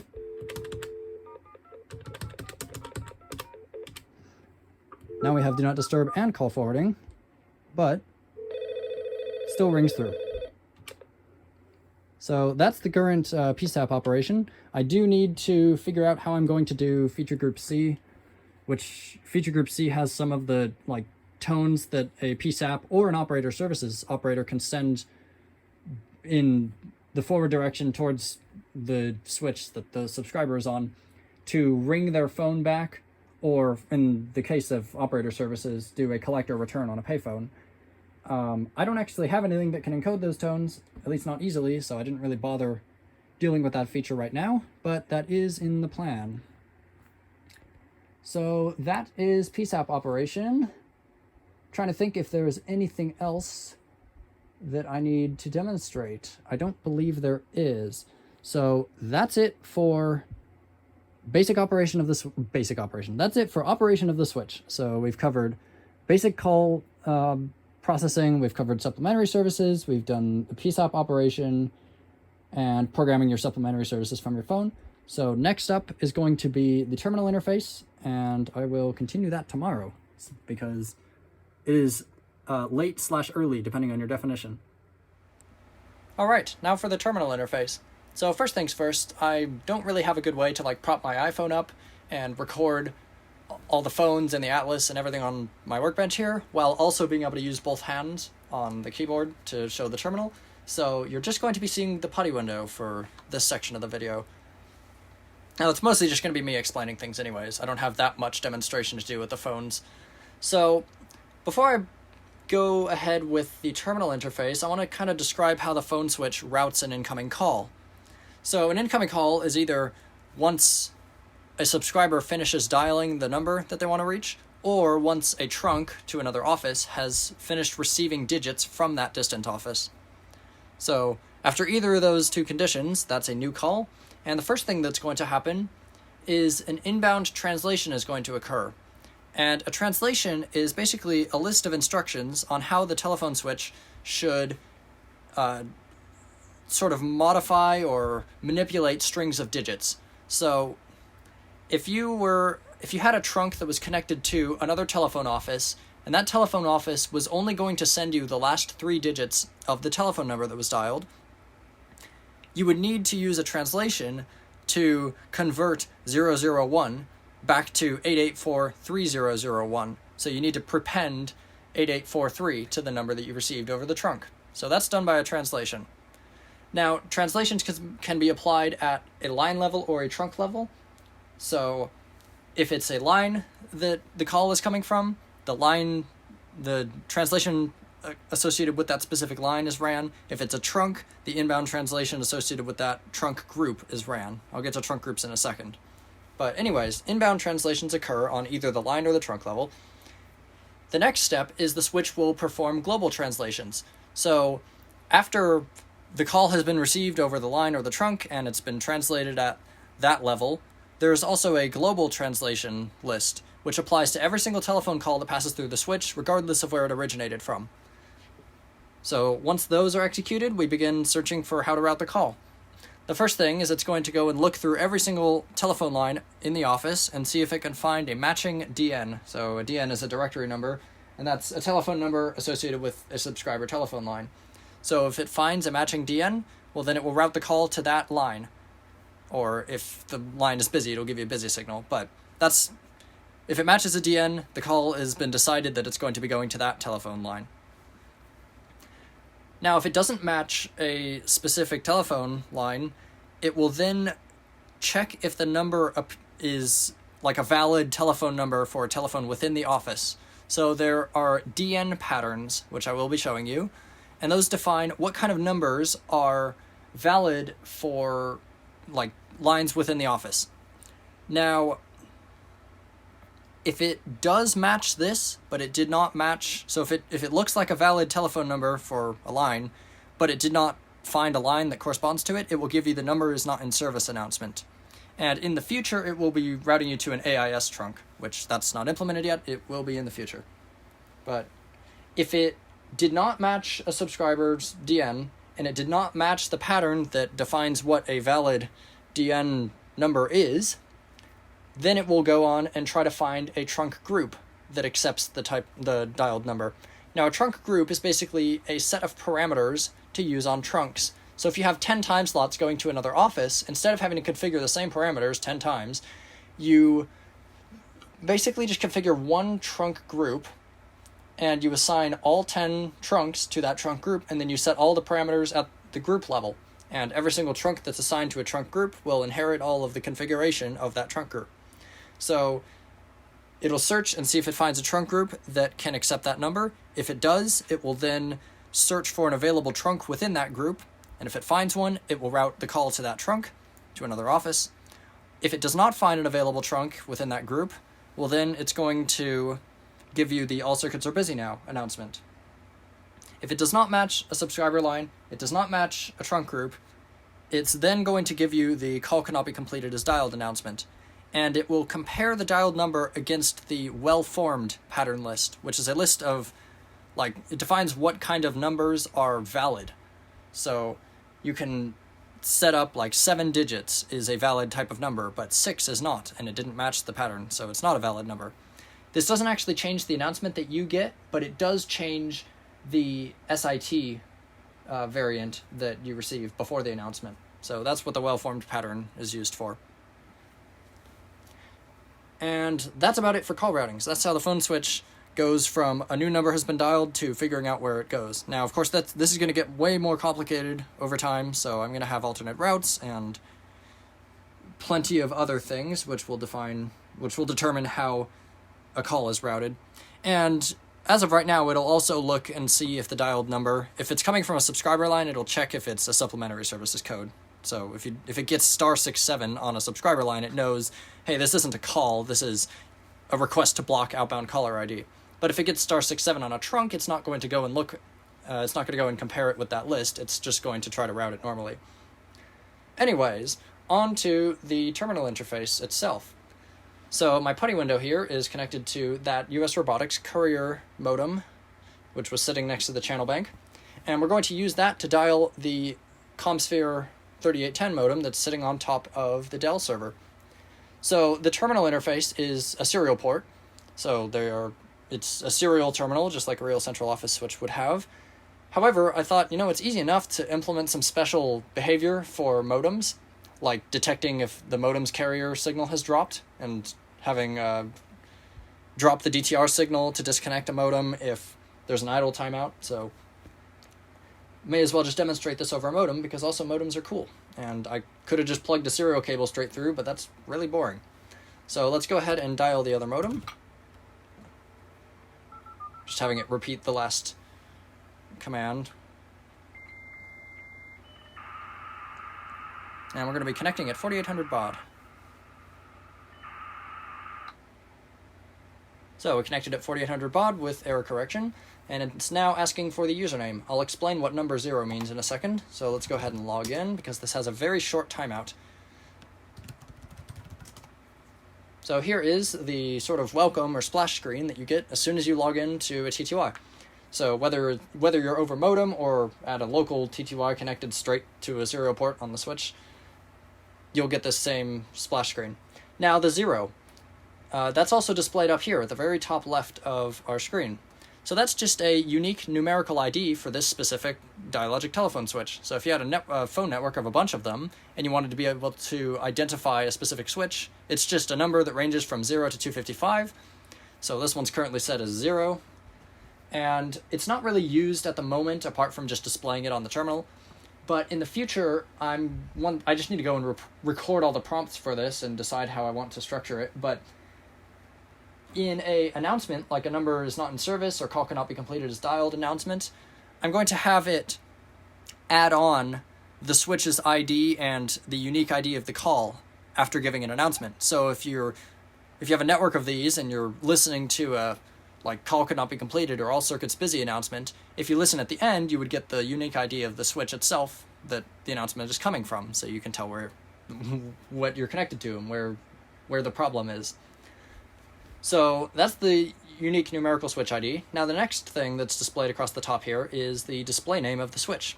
This is a CLLI or silly code, which is often used to describe specific buildings or pieces of equipment in the telco world. And it can be anything, it's just an arbitrary string up to 16 characters. And the next one, right here, TTY0, that tells us which TTY we are on. So this fully supports having multiple TTYs. I can have a second serial port on the Dell server connected to another, like, a DEC VT100 terminal if I had one. And you could log in over the modem or log in at the physical terminal. They're completely independent. You can use them simultaneously, so you can have as many as you want. I mean, assuming you have a bunch of serial ports available on the actual host machine. But there's only one in this case, and it's what we're connected to, so that's TTY0. And this section here, that currently says main, that just is saying which menu we are in. So we are in the main menu at the moment. And this will be changing. I'll point out any of the significant changes to it, but this section here will change based on what menu you're currently in. The next part here, these three dashes, these two groups of three dashes separated by a space, that's going to be used for indicating the presence of major and minor alarms in the future. I don't have alarms implemented yet, so these are just going to remain dashes, but once alarms are implemented, that'll just indicate whether a major and minor alarm are present. And on the right is the current time and date. And this top line of text here is refreshed on a regular interval. You can probably see it just draw that text every 10 seconds. So this is just updated on a regular interval, and it's also updated immediately whenever this field changes, the field that shows which menu you're in. This line below it, that's just a horizontal line, that is also just there permanently. It's kind of just a separator between the status information and whatever is in the terminal down here. As soon as you log in and it configures the terminal like this, it uses a special escape code to tell the terminal only scroll lines 3 through 24. So if I type something down here, well, actually, I'm going to go over these in a second, but if I were to type something down here and hit enter, you'll see that only the section below this horizontal line actually scrolls. So it just says, hello, our username, shows the current software revision of the switch. So it's currently 00.01 because this is not a complete software by any means, and this is the date in which it was last compiled. Well, date and time that it was last compiled. And this is the current time and date. Alarms will always say none because I haven't implemented alarms yet, but if there were major or minor alarms, it's going to list them here. And Testboard port. So central office switches often have a capability of having a sort of test board where you can connect to lines or trunks, and you have like a telephone handset and you can do various tests on them. Now, there's not really that much that you could do electrically within a digital TDM central office switch like this in that regard, but I still want to have a sort of test telephone in the future, and each TTY is assigned a test telephone, or it can have none if you didn't want to assign one to a specific TTY, but I just left it in there so that you can see what it would display like. So it's not implemented yet, apart from you being able to assign one, but in the future I want to have it so that you can enter a special testboard command into the terminal and be able to connect your test telephone to any time slot within the system on any interface, and also play back and record, so like do maintenance on the announcements within the switch, because the Dialogic switch itself is what's providing the number not in service announcements. There's no separate physical piece of equipment. There's no like separate announcement machine in this switch. So I wanted to have a way, I'll add a menu so that you can go and record a new number not in service announcement, or once I have like custom announcements where you just have a telephone number and when you call it you get a specific announcement, that testboard phone will be used so you can record new announcements into the switch. And it is implemented in a way where once I have recording a new announcement like available, if you record a new one, it will replace it, but if anything is currently sitting on the old copy of it, it'll just keep that one in service until it's a smooth transition between announcements. So if you re-record the number not in service announcement and there were 3 subscribers sitting on it at the time, they will continue to get the old version. A new person getting the announcement would get the new version. So, and once nobody is using the old version's deleted. Anyways, now I can hit enter and show you that it scrolls only the lines below this horizontal separator. So that's something that you can absolutely do on like VT100 compatible terminals. I don't see many things do it, but I quite like it. It's a really neat sort of thing to implement. So that will keep the status bar at the top of the screen without having to redraw it every single time. Now, in terms of how you enter text, so commands consist of words separated by spaces. So like word and then something. So this is one word, this is another word. The space splits them. And that does not have to be just one space. I could do 2 spaces, and it will remove extra spaces. Now, if I need to enter something that contains a space, I will wrap it in double quotes. So, something with a space, like that. You can wrap it in double quotes, and now it'll interpret this whole string here, including the spaces in it, as one word, if that makes sense. Now, if you are entering something with double quotes, and it's the last word in the string, you can leave off the trailing double quote. So you only need to include that if you're going to type something else after it. So if you ever see me only type the first double quote and then type a string into here, not that I think I'm going to do that in this demo, but if I do, that's how it parses it. It just knows, it sees the end of the string and it knows, okay, well, this string is completed. There was nothing else that followed it. If you need to type a double quote character itself within a string, the string has to be wrapped in double quotes and you double the character. Like this. So if I needed to put a double quote between C and E for some reason, I would type it like this. And if you want to clear the entire line you've typed, you can do Control U. And that's the basics of how to enter text into the terminal.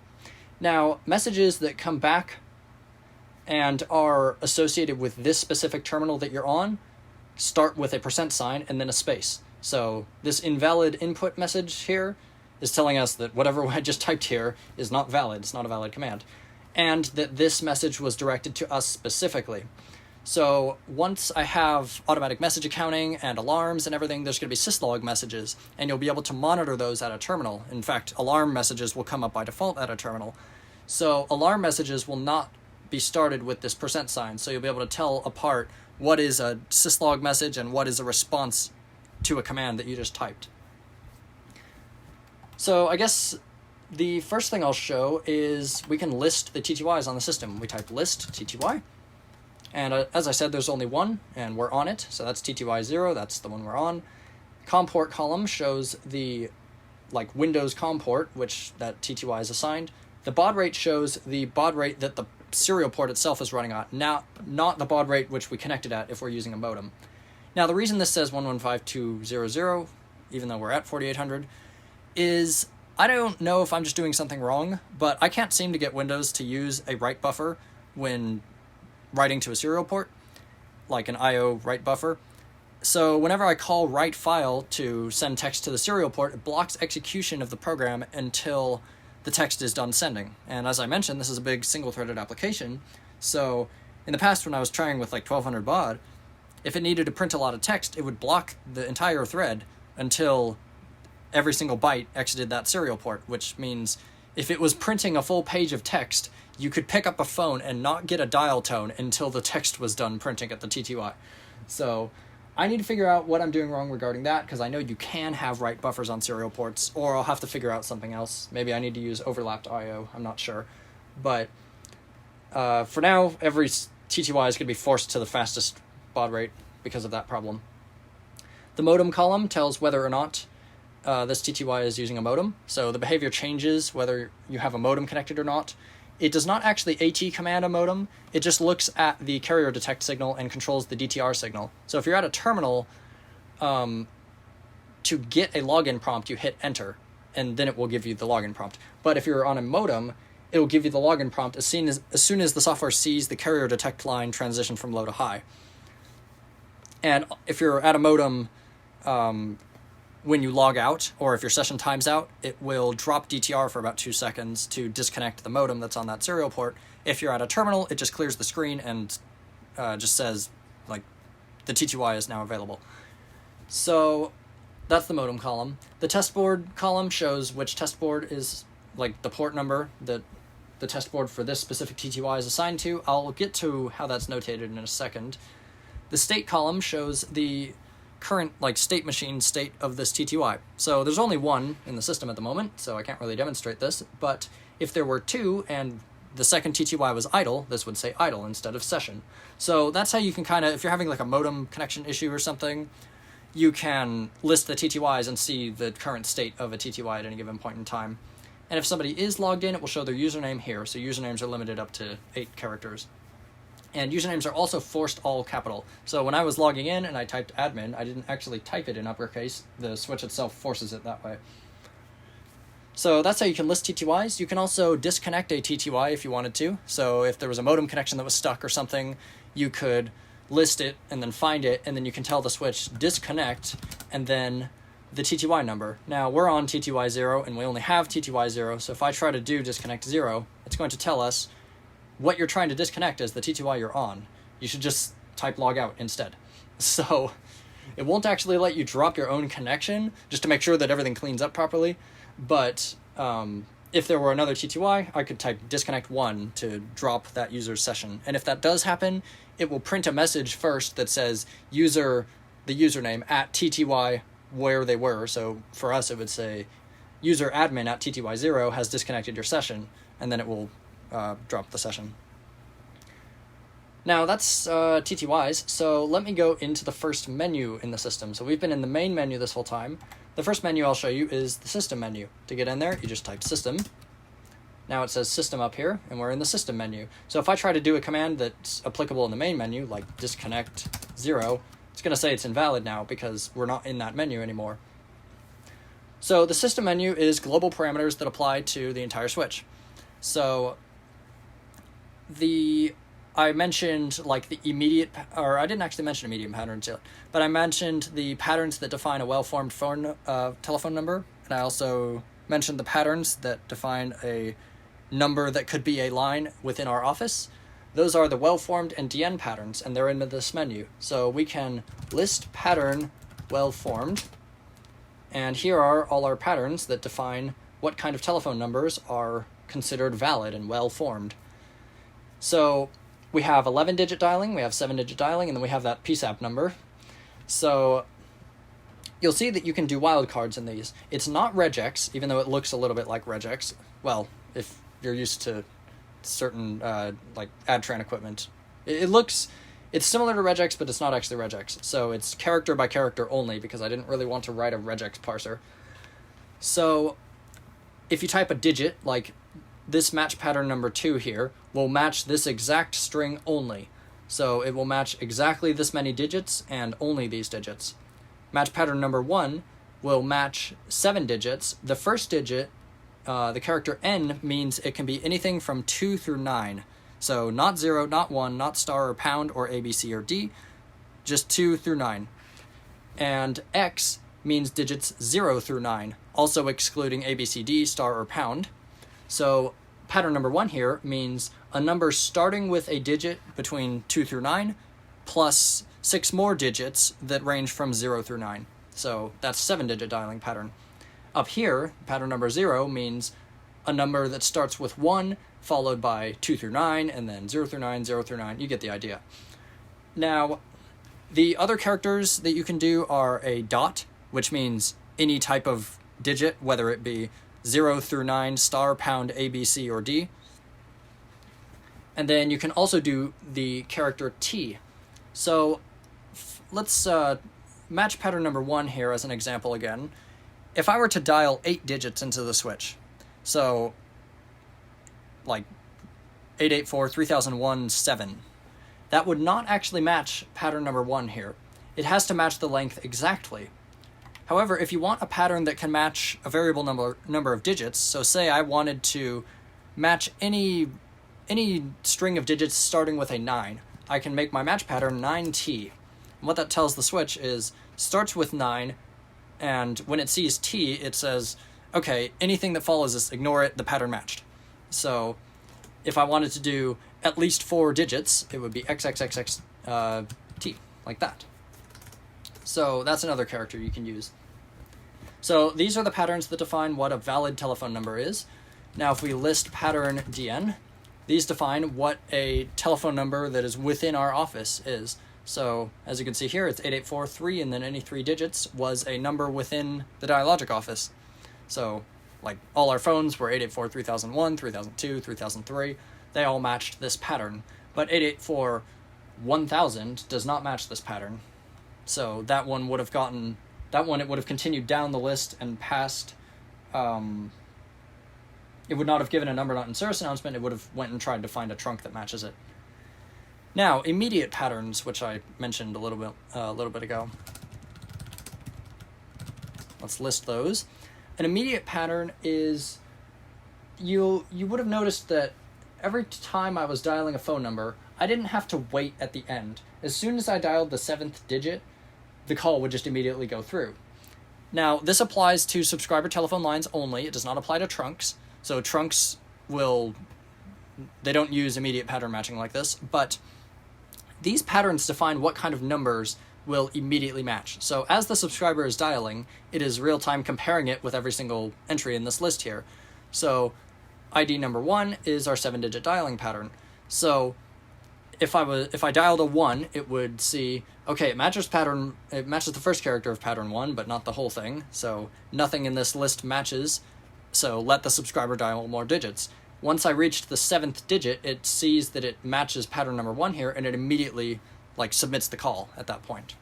So that's what an immediate pattern does. I had N11 in here instinctively, but I didn't actually use that. And then we had 7-digit dialing, 11-digit PSTN dialing, and the PSAP number again.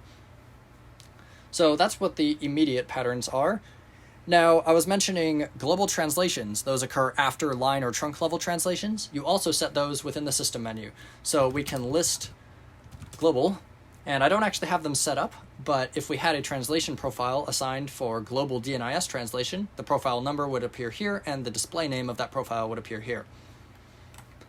That's everything within the system menu for now. There's a bunch of timing parameters and other things I'll be adding to it in the future, but for now that's everything in this menu. We can get back to the main menu by typing exit. So now we're back in the main menu. Next up, I will show you ports. So a port is an individual time slot on an interface. So the T1 in that D/240 JCT-1 T1 card has 24 time slots. So it has 24 ports on it. Ports 0 through 23. Everything is 0 indexed in this. So the first time slot on that T1 is basically time slot 0. But you saw the Testboard port was notated as 0.23. And the first number here is the span number. So my software can absolutely support you putting multiple Dialogic boards in and connecting them with that bus cable that I showed earlier. If you have multiple T1 ports, that's the first number here. So our first T1, which is the only T1 in this case, is T1 number 0, and then time slot 23, the last one, because it's 0 indexed. Now, if we had two T1s and we wanted to say, time slot number 3 on the second T1, that would be 1.2. So that's second T1, third time slot, all 0 indexed. So we can list ports, and we have to specify which span we want to list them for. So we only have one in the system. There's only one T1 interface. So a span is a T1 interface. We can say list port, and then we give the span number. So we want to list every single port on T1 span number 0. And here it prints every single port. So here we can see ports 0.0 through 0.23. The TX and RX columns show the current state of the ABCD, robbed bit signaling bits that are used on each time slot. So you can see that our ports that are assigned as FXS here, which are in a normal state, A and C present as a normal state, But these two over here, 16 and 17, those are time slots 17 and 18 on the T1, which those are the two E&M trunks that are going to the Atlas 550. So those in a normal state have no bits set. So it's just a debugging thing. You can just list them and look at the current state of the bits for each time slot. And the AM state is showing the current enum value for the state machine for announcement machines. So each, when playing announcements, there's no physical announcement machine within the Dialogic telephone switch. It just plays audio files, right? So that's implemented as a state machine at the port level. So each port kind of has its own announcement machine, which works independently, and this shows the current state of that state machine. They're all idle at the moment, but if I pick up the IBM phone and dial 9# to sit on an announcement, and we list our ports again, we'll see that the announcement machine state for that one was in playback, and you can see the RX bits changed as well. The B bit, and therefore the D bit, with how this works at the moment, was set because we went off hook. So that's what the state is. You'll see in a lot of these like listings within the terminal interface, I do list like the state of various things. It was super useful in debugging. So that's what that's for. So those are ports. There aren't really any commands you can do at a port level. It's mainly just listing them and showing their low level status like this. But all of the control of a port is handled at either the line or trunk level. So let's move on to lines. We can list line. Now you're going to have to ignore these bottom two rows in this table here. Those I accidentally added when debugging something, and I didn't want to go and manually edit the memory mapped file that's storing all of this to remove them. But I'm pretty sure if I delete port line 0.0, it's going to wipe out this one. So I'll fix that later. I just wanted to leave it for demonstrating this, because I'm going to redo the entire config of this anyways after this video. But here we can see our telephone lines, so 884-3001, 2, and 3. Those are the three telephones I was demonstrating with. So the port they're assigned to, so this is span 0, time slot 0, so the first time slot, the second and the third time slots. So those are the three FXSs on that first card in the ADIT 600 channel bank. The primary DN, remember a telephone can have multiple numbers associated with it. So they can have up to 4. I mean, I could have increased it more, but I don't see why you would have more than 4 numbers on one telephone line. But it's only ever going to list the primary DN. And to have any other DNs on a subscriber line, you have to have a primary DN. So that one's always going to be present, assuming it has an actual number. So that's listed here. This column is very wide because it can handle up to 32 digits. Not that I would expect me to need 32 digits in any of this, but I wanted to make it long enough to where who knows what I'll be doing with this in the future, and I think 32 is a pretty good upper limit for how many digits to support on these types of things.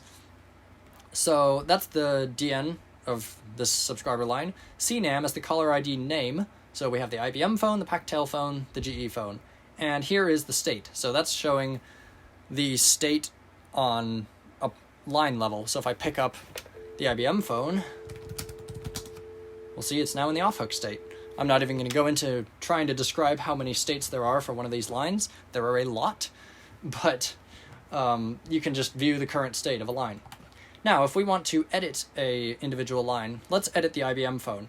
What we do is we do edit line, and then we can either specify the DN or we can specify the port. So I could do 0.0, or if you already know the DN, we can do 884-3001.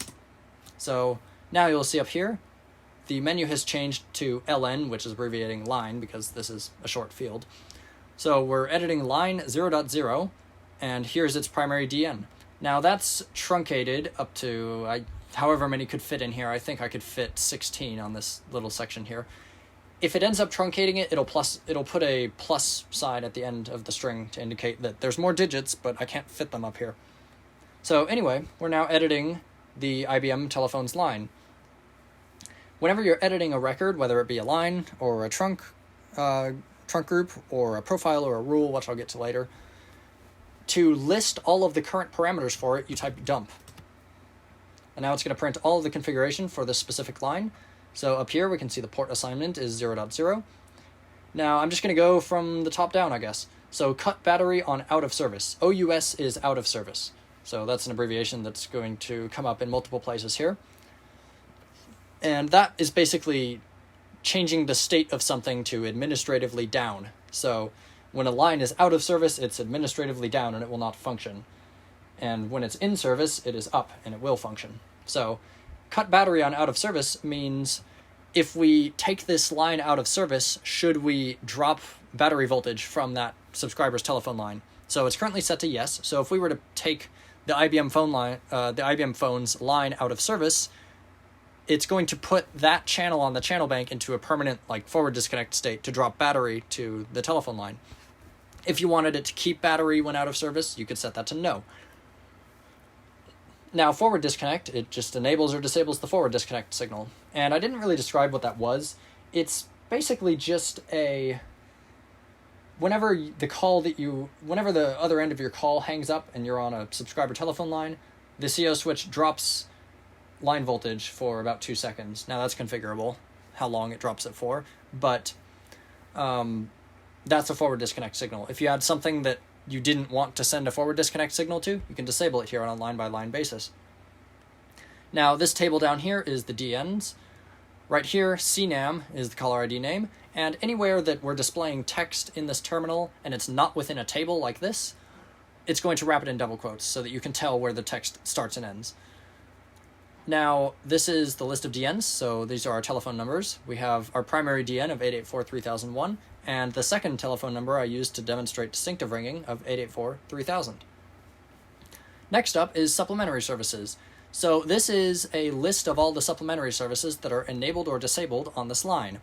So each one of them is assigned a sort of 3-character mnemonic or code that I came up with, and if it's displayed in reverse video like this, so FLA, this first one here, it's enabled. If it's displayed in normal text, so HOT, it's disabled. So that's how it displays a bunch of pieces of information, whether or not they're enabled or disabled. So you can enable and disable every single supplementary service pretty much on an individual basis. Now, the actual telephone companies would charge you separately per service, which is very revenue core. But in my case, I just wanted to be able to turn certain things on and off because it's a really nice thing. If I want something to not be able to use call waiting, like a line that's connected to a modem, and only a modem, I can disable call waiting only for that line. So I'm just going to go through every single one of these. FLA is Hookflash enable, so that's not really a specific service, but it's a global enable for this line of whether or not that line is capable of sending a Hookflash signal. If you disable that, the central office, the Dialogic switch is just going to, it's not even going to try to time the duration of your on hook, it's just going to immediately interpret it as a hang up rather than a flash. So FLA is Hookflash enable, HOT is hotline dialing, RDL is the ability to dial *# to redial your last outgoing call, LCR is *69 to redial the number of the last call you received, DRI is distinctive ringing, LDA is long distance alert. That's a feature I have not implemented yet. It's basically going to be an option to, whenever you're receiving a call that's long distance, get a distinctive ring so that you can, I guess, that was a service so that people would know that it's a long distance call and you should probably go answer it because the person's paying extra to make that call. But it's not implemented yet because I need to decide how to determine whether a call is long distance or not. CID is caller ID, and CNA is caller ID name. So these two define what kind of caller ID information you can receive on an incoming call. It does not affect your outgoing caller ID information for another subscriber. So CID enables delivery of the caller ID number, CNA enables delivery of the caller ID name, and it also enables the Type 2 Bellcore caller ID. So if you disable CNA and leave CID, it's going to use the older, simpler, Type 1 format. So if there's a device that doesn't support the name field and the other fields, you can disable CNA to send just a more simple caller ID message. CIB is the ability to dial *67 to block your outgoing caller ID for a specific call. PRV basically forces *67 on every single outgoing call. So that's not fully implemented yet. I mean, I can enable it and it'll block your caller ID for every call you make, but ideally there would also be a star code you could dial to enable it for a certain call. So almost like you whitelist your caller ID versus blacklisting your caller ID on a per call basis. CWT is call waiting. CCW is the ability to cancel call waiting by dialing *70. CWI is call waiting with caller ID. So if that's disabled, you will just get a regular call waiting beep without the CPE alerting signal. And if you have a phone with call waiting caller ID, it will not receive the number of the person who's call waiting. CWD is for call waiting deluxe. That's a future feature. It's not been implemented yet because it depends on other things that I haven't done yet. CAT is call transfer. 3WC is another future thing. That's going to be three-way calling. I don't actually know if these Dialogic Springware boards are capable of conferencing of any form on their own. I need to look into that further. I just haven't gotten to it. So I might actually need to get a separate conference resource board to be able to bridge multiple things together in that way. So 3WC will be three-way calling once that's implemented. RAG is ring again. LCK is the passcode lock. Ring again being continuous redial or on-hook redial, or, you know, the thing where you can dial someone, get a busy signal, and then get a call back when they're available again. SPD is speed calling or speed dial. SDP is the ability for the customer to program their speed dial at their telephone, so those are separate. DND is do not disturb. CFA is call forwarding all. And CFP is whether or not the customer can program their call forwarding at their own phone. CFR is whether or not the customer can program their call forwarding from, like, remotely using the PIN and dialing the code to do that from another phone. CFB is call forward on busy. CFD is call forward on like an unanswered call. ACR is anonymous call rejection. CBL is the call blocking list. CBP is whether or not you can program the call blocking list from your telephone. MCT is malicious call trace, and that's activated by dialing *57. You can activate it right now, but there's no AMA in this system yet, so there's nowhere that it would actually record that you requested a trace of your call. So I didn't demonstrate it. I mean, it's kind of implemented, but it doesn't really do anything at the moment. And then PCA is priority caller alert, and PCP is whether or not you can program the priority callers list from your phone. That's all the supplementary services. That's a lot. I ran out of, this is 32 bits worth, so if I want to add more, I'm going to have to go and add another D word into the struct, which that'll be annoying. But anyways, down here are two tables, timeouts and timings. So in a general sense, I mean, there are a few exceptions, but a timeout is how long the switch is going to wait for something to happen. A timing parameter is how long the switch does something for. So in terms of the timeouts, digit is how many seconds it will wait for you to dial the first digit of a telephone number. So how long it'll wait for you to start dialing. Interdigit is how long it'll wait for you to dial the last digit. Hookflash is the amount of time you can remain on hook in milliseconds before the switch assumes that it's like you've hung up rather than flashing. So a hook flash is anywhere from 1 to 750 milliseconds at the moment. Disconnect is how long the switch will leave you on silence before giving you a permanent signal after your call that you were on hangs up. Ringing is how long it'll ring the phone for, or rather, how long it'll wait for you to answer. Busy is how long it'll wait for you to hang up after you're sitting on a busy signal. I actually didn't end up demonstrating that. I forgot about it. But if you sit on a busy signal for more than 20 seconds, it will dump you to permanent signal. And reorder is the same thing, but for a reorder signal. Timing, disconnect, is how many... I just realized this is not displayed correctly. That should be in milliseconds, but it's not. So that's the duration of a forward disconnect signal. So that's all the parameters at a line level. I'm not going to show you how to edit every single thing in here because that's going to take forever, but if we wanted to add, let's say we want to add another number to this line, we can do set dn, the next one's going to be 2, and we can give it 884-3009.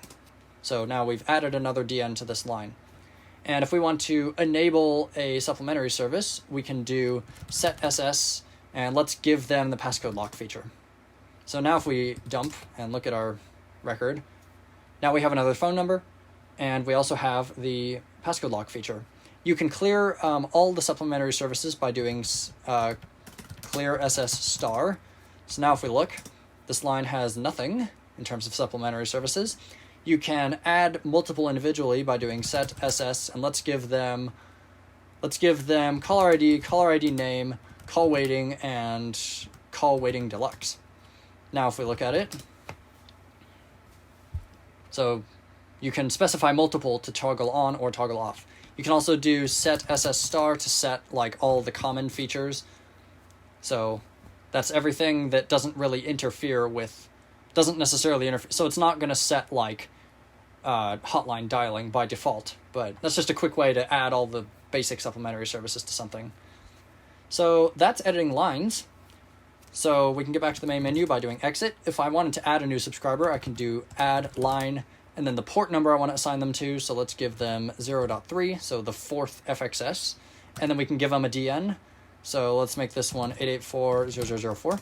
Now we've added a line, and as soon as you add one, you are immediately editing the record.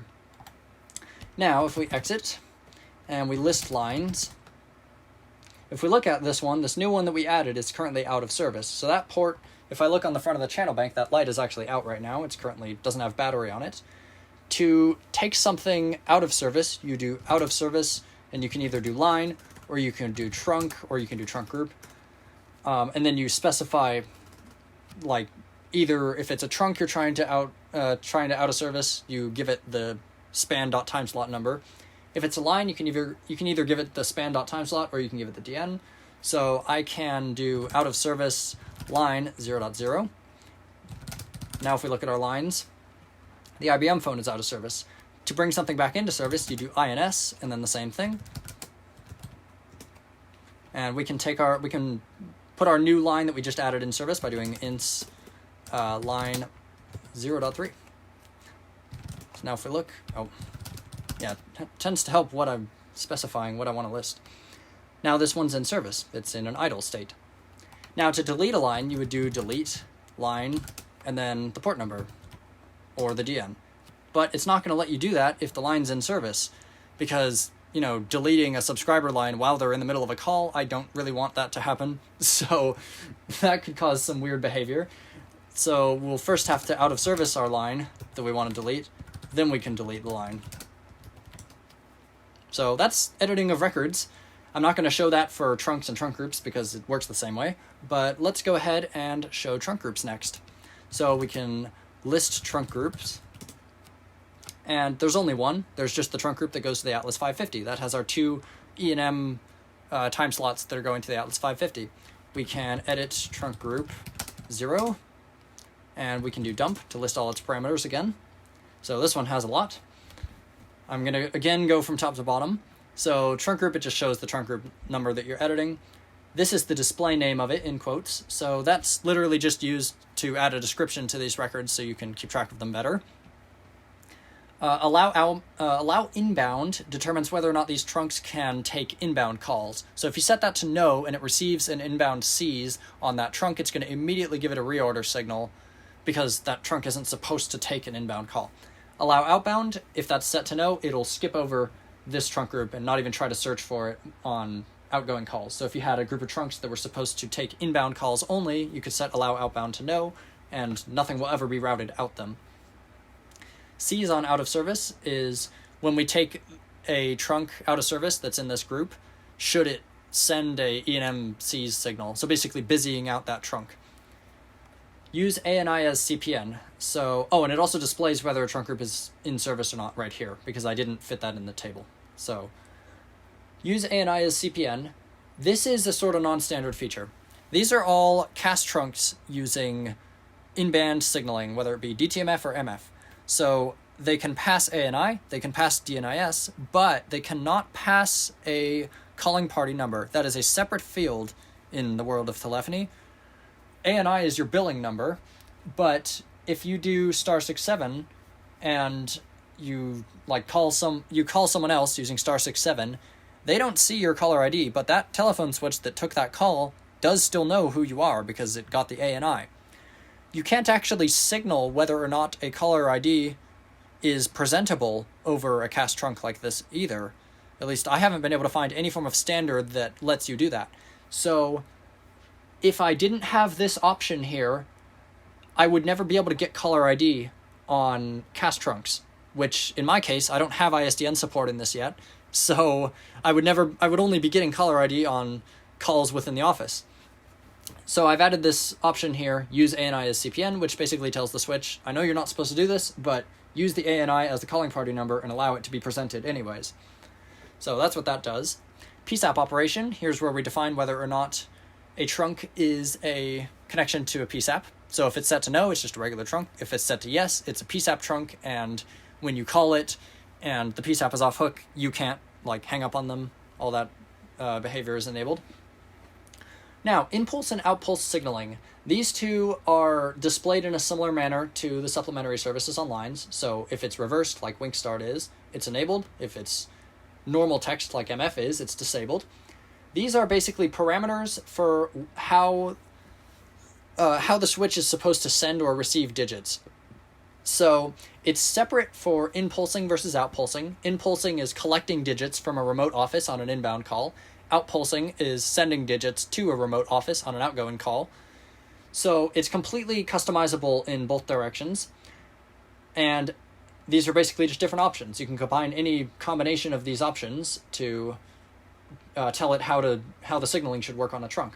So MF, if it's selected, means it's going to use multi-frequency dialing. That's different than DTMF. It actually predates DTMF. So not regular touch tone, but MF is, I think it's actually signaling system number 5 is the actual term for it. But if MF is selected, it uses MF dialing with KP and then digits and then ST. If it's deselected like this, it will use DTMF dialing. So that trunk between the Adtran Atlas and the Dialogic office has been using DTMF this whole time. The Atlas 550 does not actually support MF trunks, so that's why it's set that way. Wink Start means it's going to send or expect a wink signal when sending or receiving a seize. So if you're outpulsing, you send a seize and then you wait for the wink signal back from the remote office. If you're taking an incoming call, you detect a seize from a remote office, you send a Wink Start signal. And that's basically just telling the other side of the connection, hey, you're good to start sending digits now. If ANI is selected, ANI is sent. If ANI Wink is selected, a wink signal is expected or sent after the ANI. And then the same thing is for DNIS and DNIS Wink. So we're currently set to impulse using Wink Start signaling only the DNIS. And we are outpulsing using Wink Start signaling the ANI and the DNIS.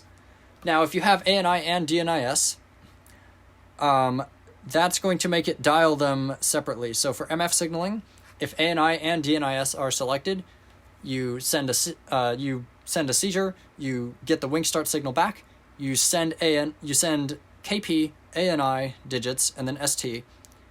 Then you send another KP, you send the DNIS, and then you send ST. And if ANI Wink was enabled, you would wait for the wink signal between the two digit strings. So that's called feature group D signaling. When you're sending that kind of, it's kind of a more broad term, but that's, in a general sense, that's feature group D signaling.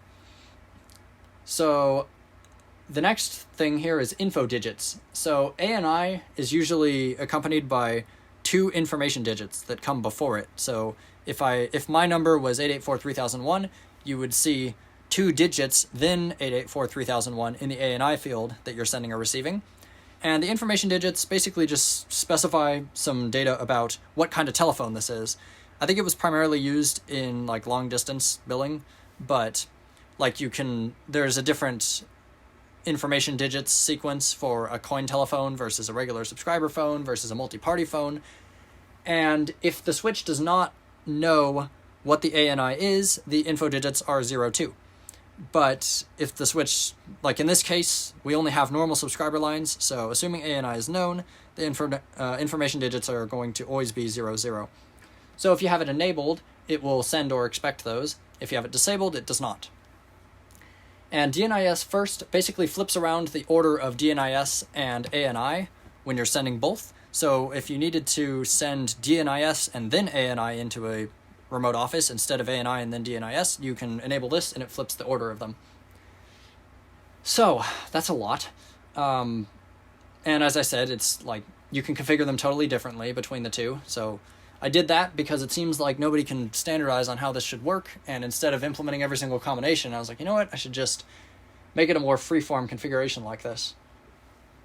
Now, our accept patterns, these are the types of numbers that this trunk will accept. So we accepted the PSAP number and we accepted 555 and any digits because the Atlas's office code was 555.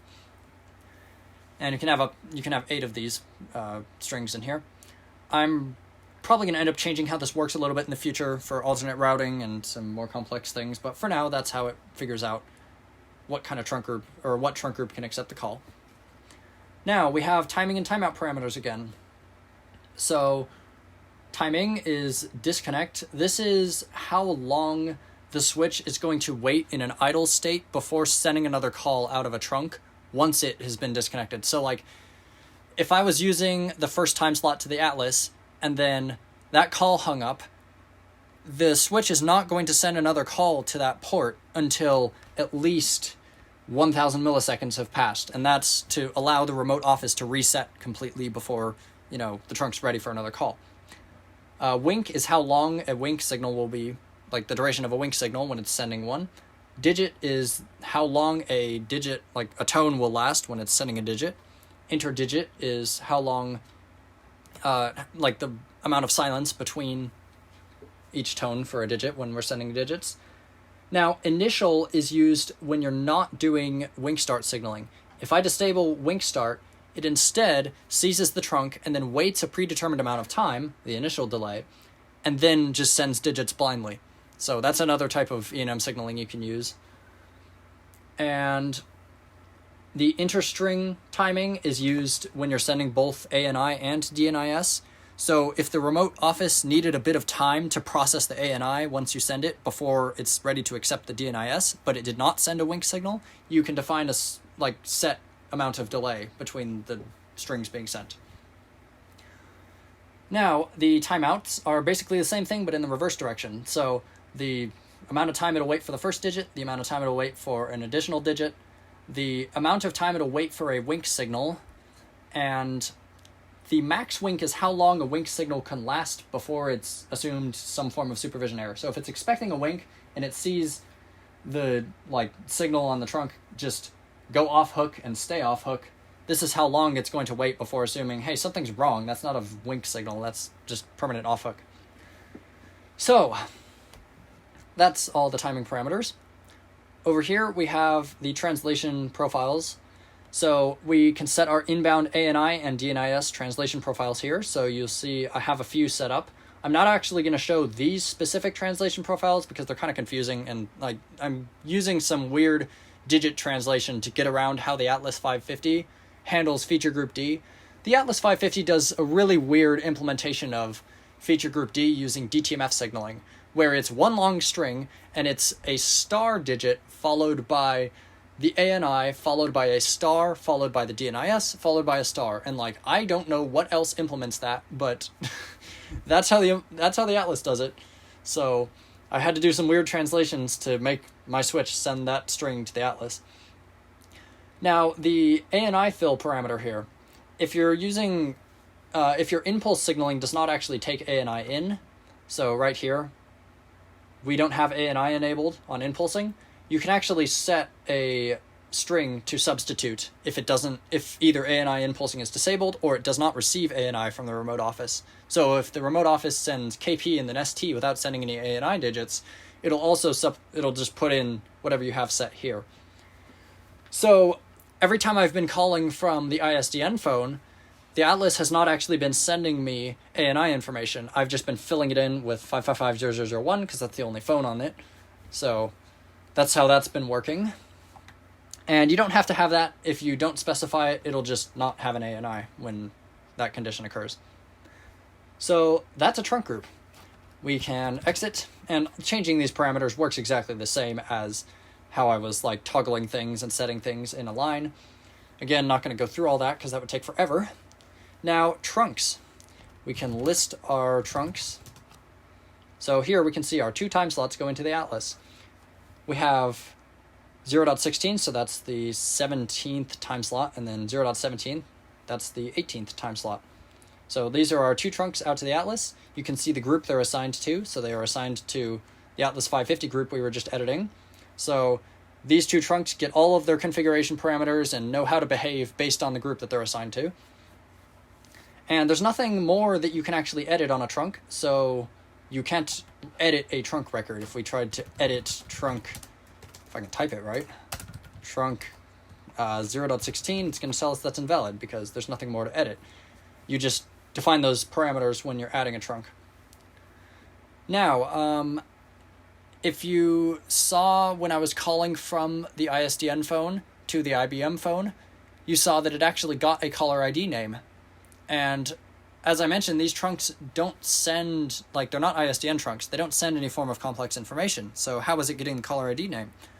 Well, you can have a local caller ID database within the switch. So if we go into the CNAM menu, now we're in the local caller ID database. So if we list here, this is just a list of numbers and what the caller ID name should be for that number if it was not provided. This applies to calls incoming from trunks only. So if you have a trunk that is sending ANI and DNIS, and ANI is allowed to be used as the CPN using that custom option, then it will search this list and find an entry in here and add in the caller ID name. So that's how the Lucent phone was able to have a caller ID name and number. Now for rules and profiles, the translations that I've been mentioning. We can list rule. Oh wait, let's get out of this menu first. Here are the translation rules I have. Now I'm actually not going to show the Atlas stuff because I don't really want to get into how that works, but I will show you how to add a new one. So we can do add rule, and a rule has a name and it has a pattern. The pattern defines what kind of numbers this rule is allowed to act upon. So the rule contains the list of steps to take to manipulate the digits, and the pattern defines whether or not it runs on a certain number. So let's add a new rule that applies to 555 1XXX numbers only. Now if we dump this record, you can see the list of steps. A step consists of an action, an X parameter, and a Y parameter. So the action is what it's going to do, and then based on that you can have one or two of these parameters or any combination of them. It depends on what the action is. The X parameter is a numerical parameter, so it's like number is like 1 is an X parameter, or 0. It's not a string of digits, but it's a numerical like count, which you'll see how that works in a second. The Y parameter is a string of digits. So there are a bunch of different actions I've implemented into this. So I don't really want to go through every single one of them, like demonstrating them, but I will demonstrate a couple of them here. So I guess I'll just go through every single action and just give a brief description. So the set action just sets the digit string to a certain value. So you could do set, or rather, if we're defining steps, we'd say step 0, set, and then 555 9999. So that would, this rule here would take in 555 1234 and just substitute the whole thing with 555 9999. Now, you can also prepend digits. So prepend means add digits to the beginning of the string. You can append digits, meaning add a string of digits to the end of the string. You can insert digits at an index. So if I was receiving 4 digits and I wanted to add a digit in the middle of it, I can insert a string of digits starting at a certain index. So that's actually a good example of one that takes both parameters. So if I needed to add for whatever reason, let's say that this needed to have a 2 inserted after the first 5. So the first digit is index 0. We want to insert at index 1, and we want to insert a 2. So step 0, insert at index 1, we want to insert the digit string 2. So this is the X parameter, this is the Y parameter. So that's that's an example of using both of them. Now we can also clear the whole string. We can delete digits, which delete digits means remove a certain number of digits from the beginning of the string. So if we delete 2, that means remove the first 2 digits. We can drop digits, which means remove from the end of the string. We can drop 2 digits, means it takes off the last 2. We can pop a digit, and that is taking a digit out at a certain index and then combining what was on the left and the right of it back into one string. So if we popped index 1, that would take 555 1234 and turn it into 551234. And we can also do left and right, which that comes from like me working with VBScript, and I just named it the same thing as the functions. So left keeps only a certain number of digits starting at the left. So if this pattern was 555 1 2 3 4 and we said left 3, the string would end up as 555. You can also do right. So right is keep only like a certain number of digits starting from the right. So if we said right 3 and the string was 555 1 2 3 4, our string would end up as 2 3 4. And you can also overwrite. So let's say that there was another office that the current office code is 555, but let's say that that office used to have the office code 554, and we wanted to change numbers that we're currently sending as 555 into 554. Well, we can tell it overwrite 0 554, and that'll tell it, okay, start at index 0 and just overwrite the next 3 characters to be 554. So you can start it at any index, and it's not like inserting digits. It's like using insert mode or like overwrite mode in a text editor. So, and then end is an action, which that just indicates the end of the list. So those are all the different actions you can take in a rule when it's being executed. So let's make this rule here. So if we dump it, we'll see our insert action is in there. So let's make a rule that takes in a 7-digit number, 555 1XXX, and we want to translate this into 9 followed by the last 4 digits. So we can say step 0 is write 4, and then we can say step 1 is prepend 9. So what that tells it is when you get a digit string of 555 1XXX, so 1 2 3 4 for example, first thing, strip everything except the last 4 digits, so we would end up as 1 2 3 4, then prepend a 9 to it. We end up as 9 1 2 3, or 9 1 2 3 4.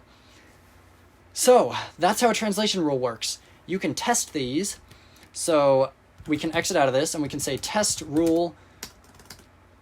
Which one was that? That was rule number 4. We can say test rule 4 and then give it a string. So let's say 555 1 2 3 4, like I was saying as an example.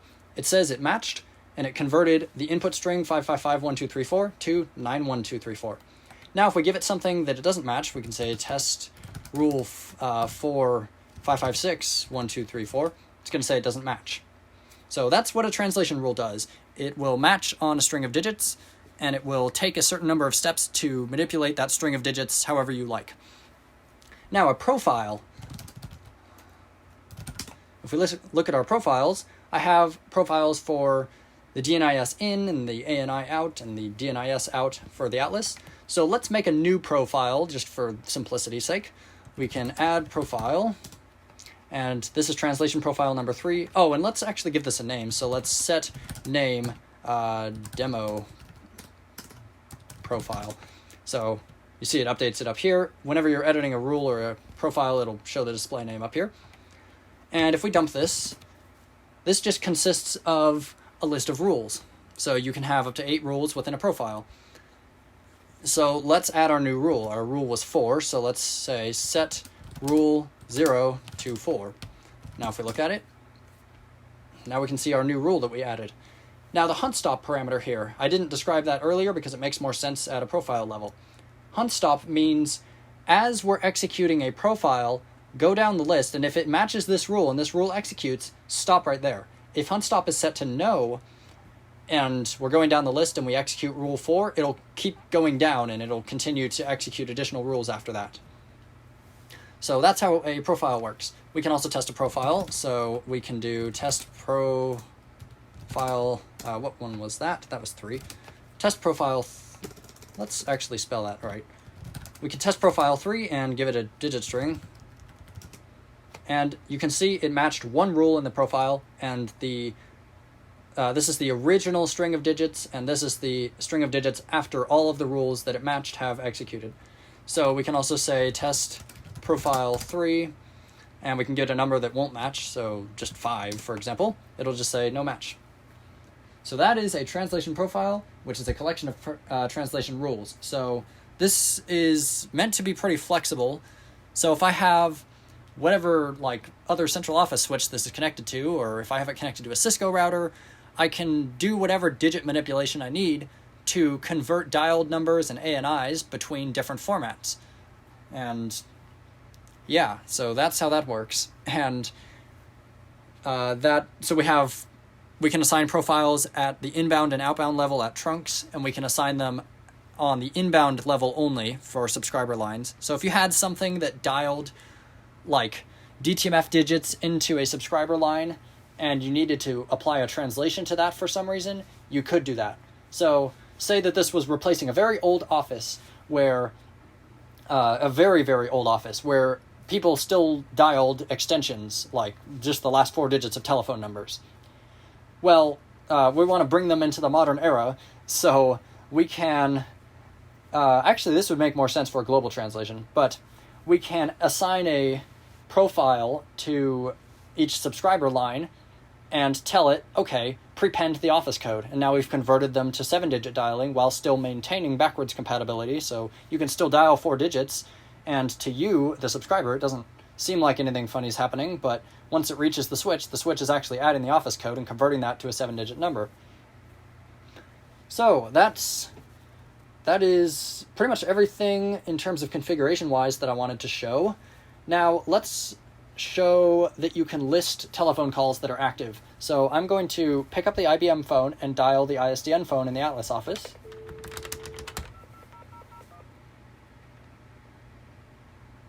I'm going to answer that call and mute this. And now what we can do is we can list call. And this will list every call that's currently active in the system. Now you can see the weird ANI and DNIS translations that have occurred. So these columns show the ANI and DNIS after every translation has ran on them. Now O leg is the port which is the originating side of the call, T leg is the port which is the terminating side of the call, and state is the current state of the call, so it's currently answered. And if that was still ringing, it would say progress. And the call ID on the left is a just numeric serial number for that call. Now, one thing we can do is we can perform a sort of call trace, and that'll just dump all of the information. Well, not actually all of it. There's a lot that it's not going to fit on this terminal screen, but we can do trace and a call ID. So let's trace this call that we have up right now. And now we get a whole bunch of information about it. So we'll see, this is call ID 564. The setup, progress, and answer fields here, which are blank, are going to be showing the timestamps for when the call was set up, when it began making progress, and when it was answered. These don't actually work yet because I haven't decided how I want to store that yet. So that's a future thing. Now we have 2 legs of a call. We have the originating leg and the terminating leg. So the originating leg is a subscriber line 0.0. The primary DN of it is 8843001. The caller ID name is the IBM phone. Was waiting indicates whether or not this was a call waiting. It was not a call waiting. Which indicates which of the 2 calls a line. So when you flash, you can switch between 2 calls, and any subscriber line can have call 0 and call 1, we'll call them. So this is call 0 on the IBM phone. The current call that the IBM phone is on is also call 0. So if this phone were to flash away and make another call, it would say which 0, current 1. And if there were an other call, other would show the ID of that other call. So if we wanted to see what the call that person had flashed away and made was, we can see the other call ID here and then we can run a trace on it. The terminating leg is trunk 0.16. That's the first time slot going into the Atlas. It's on trunk group 0. Here's the display name of the trunk group. Use ANI as CPN is enabled, and PSAP is disabled, so this is not a PSAP trunk at the moment. This table shows call forwards. So this was not a forwarded call. I'll show that in a second.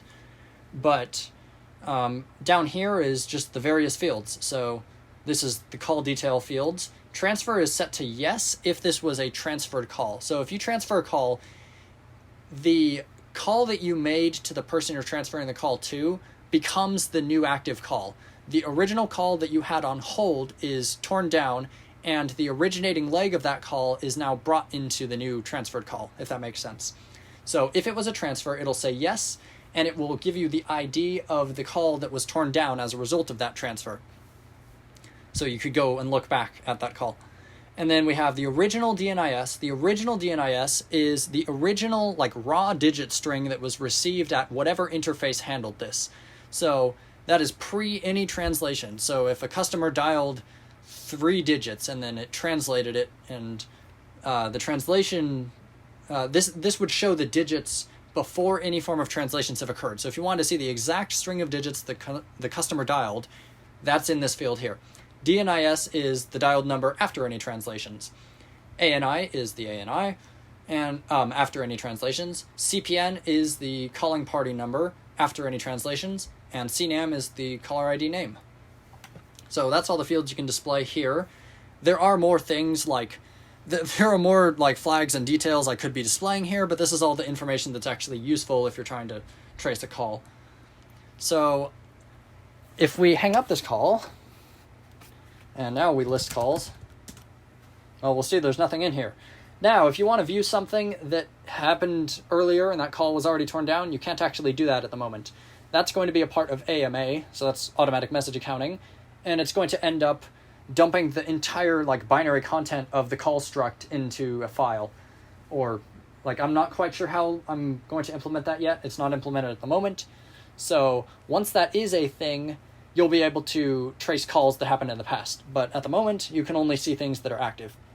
So let me show a forwarded call. I'm going to call forward all the IBM phone.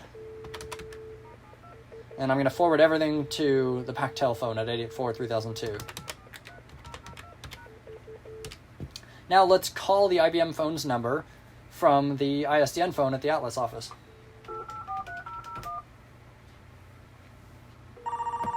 Call was forwarded. I'm going to pick this up. And now if we list call to get our new...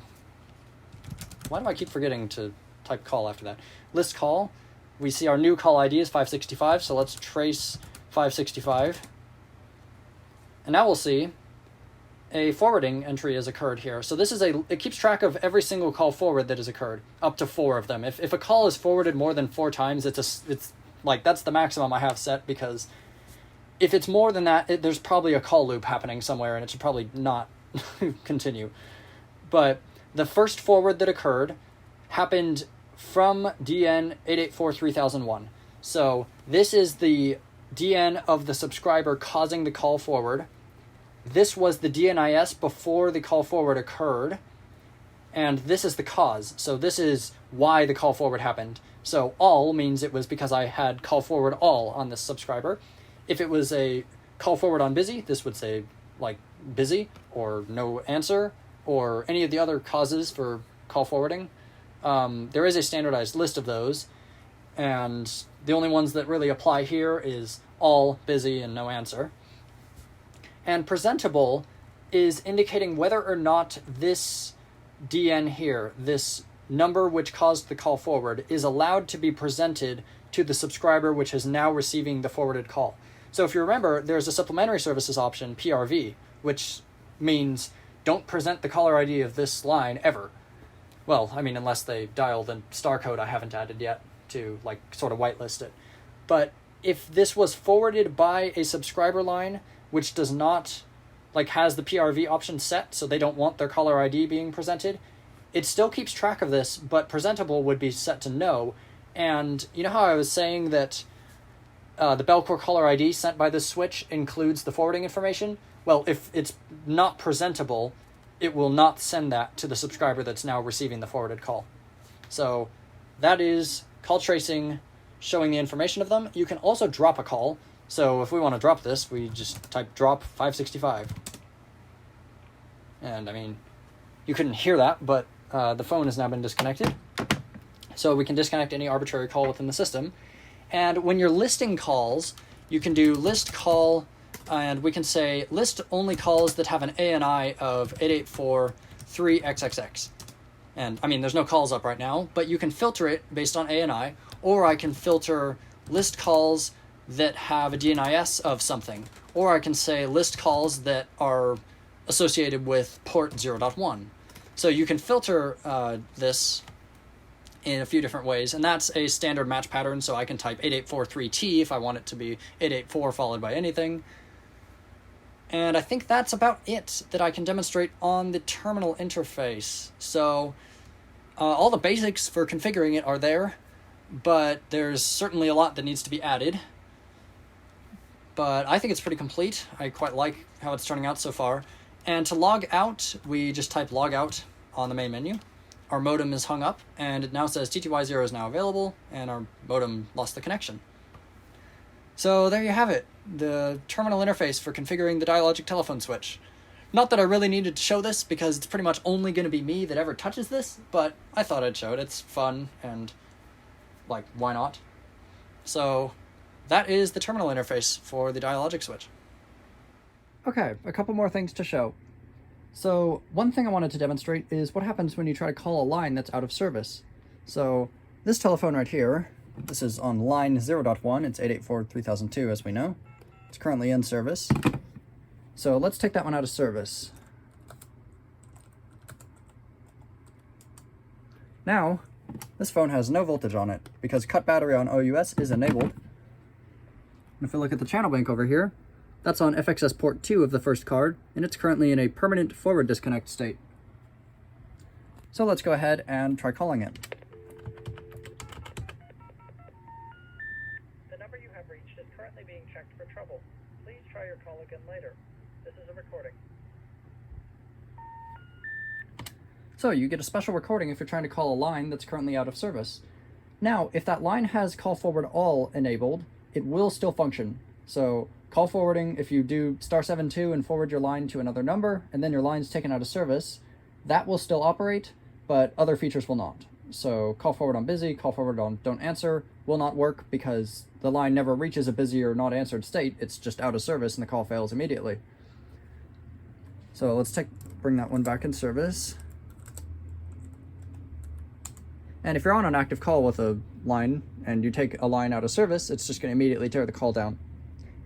Now, one other thing I wanted to show was what happens if you drop a call that is originating from another office and has not answered yet. So remember, the time slots between the Atlas 550 and the Dialogic phone switch are E&M over T1. So with how the signaling works, when you receive a call from another office, so the Atlas 550 will send a seize to the Dialogic office. The Dialogic office will send a wink, so a momentary off hook. The Atlas will then send digits, and then the call proceeds. The Dialogic office does not send a seize again until the call goes off hook. And if we were to drop that call, because the Dialogic office is not currently sending a seize, it has no way to actually disconnect the trunk without first going off hook. If we were to go off hook, that would bill the originating subscriber for the call, and we don't want to do that. So the best I could think of is just tear down the other side of the call, but give the trunk that's receiving that inbound call a reorder signal. So I guess I'll show that. Let's originate a call from the Atlas, so I guess I'll call this phone.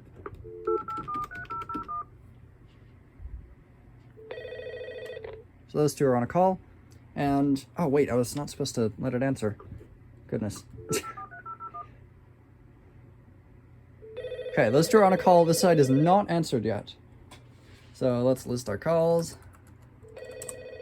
This is call ID 577, so let's drop 577. This phone is going to stop ringing. However, over here, we just have a reorder signal, and that's coming from the Dialogic office. That will stay until the incoming seize goes away.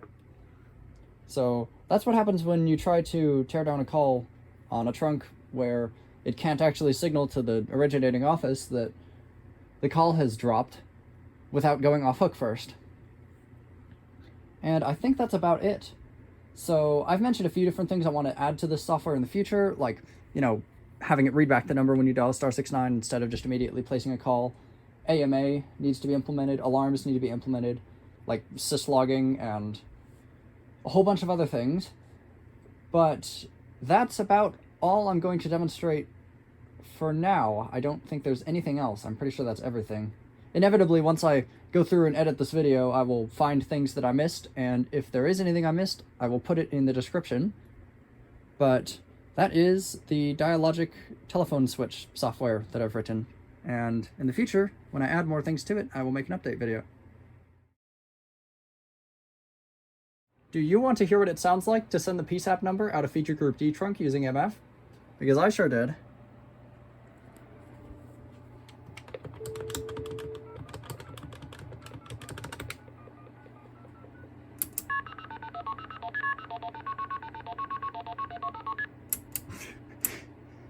FGD is already a very long string. This is just comical.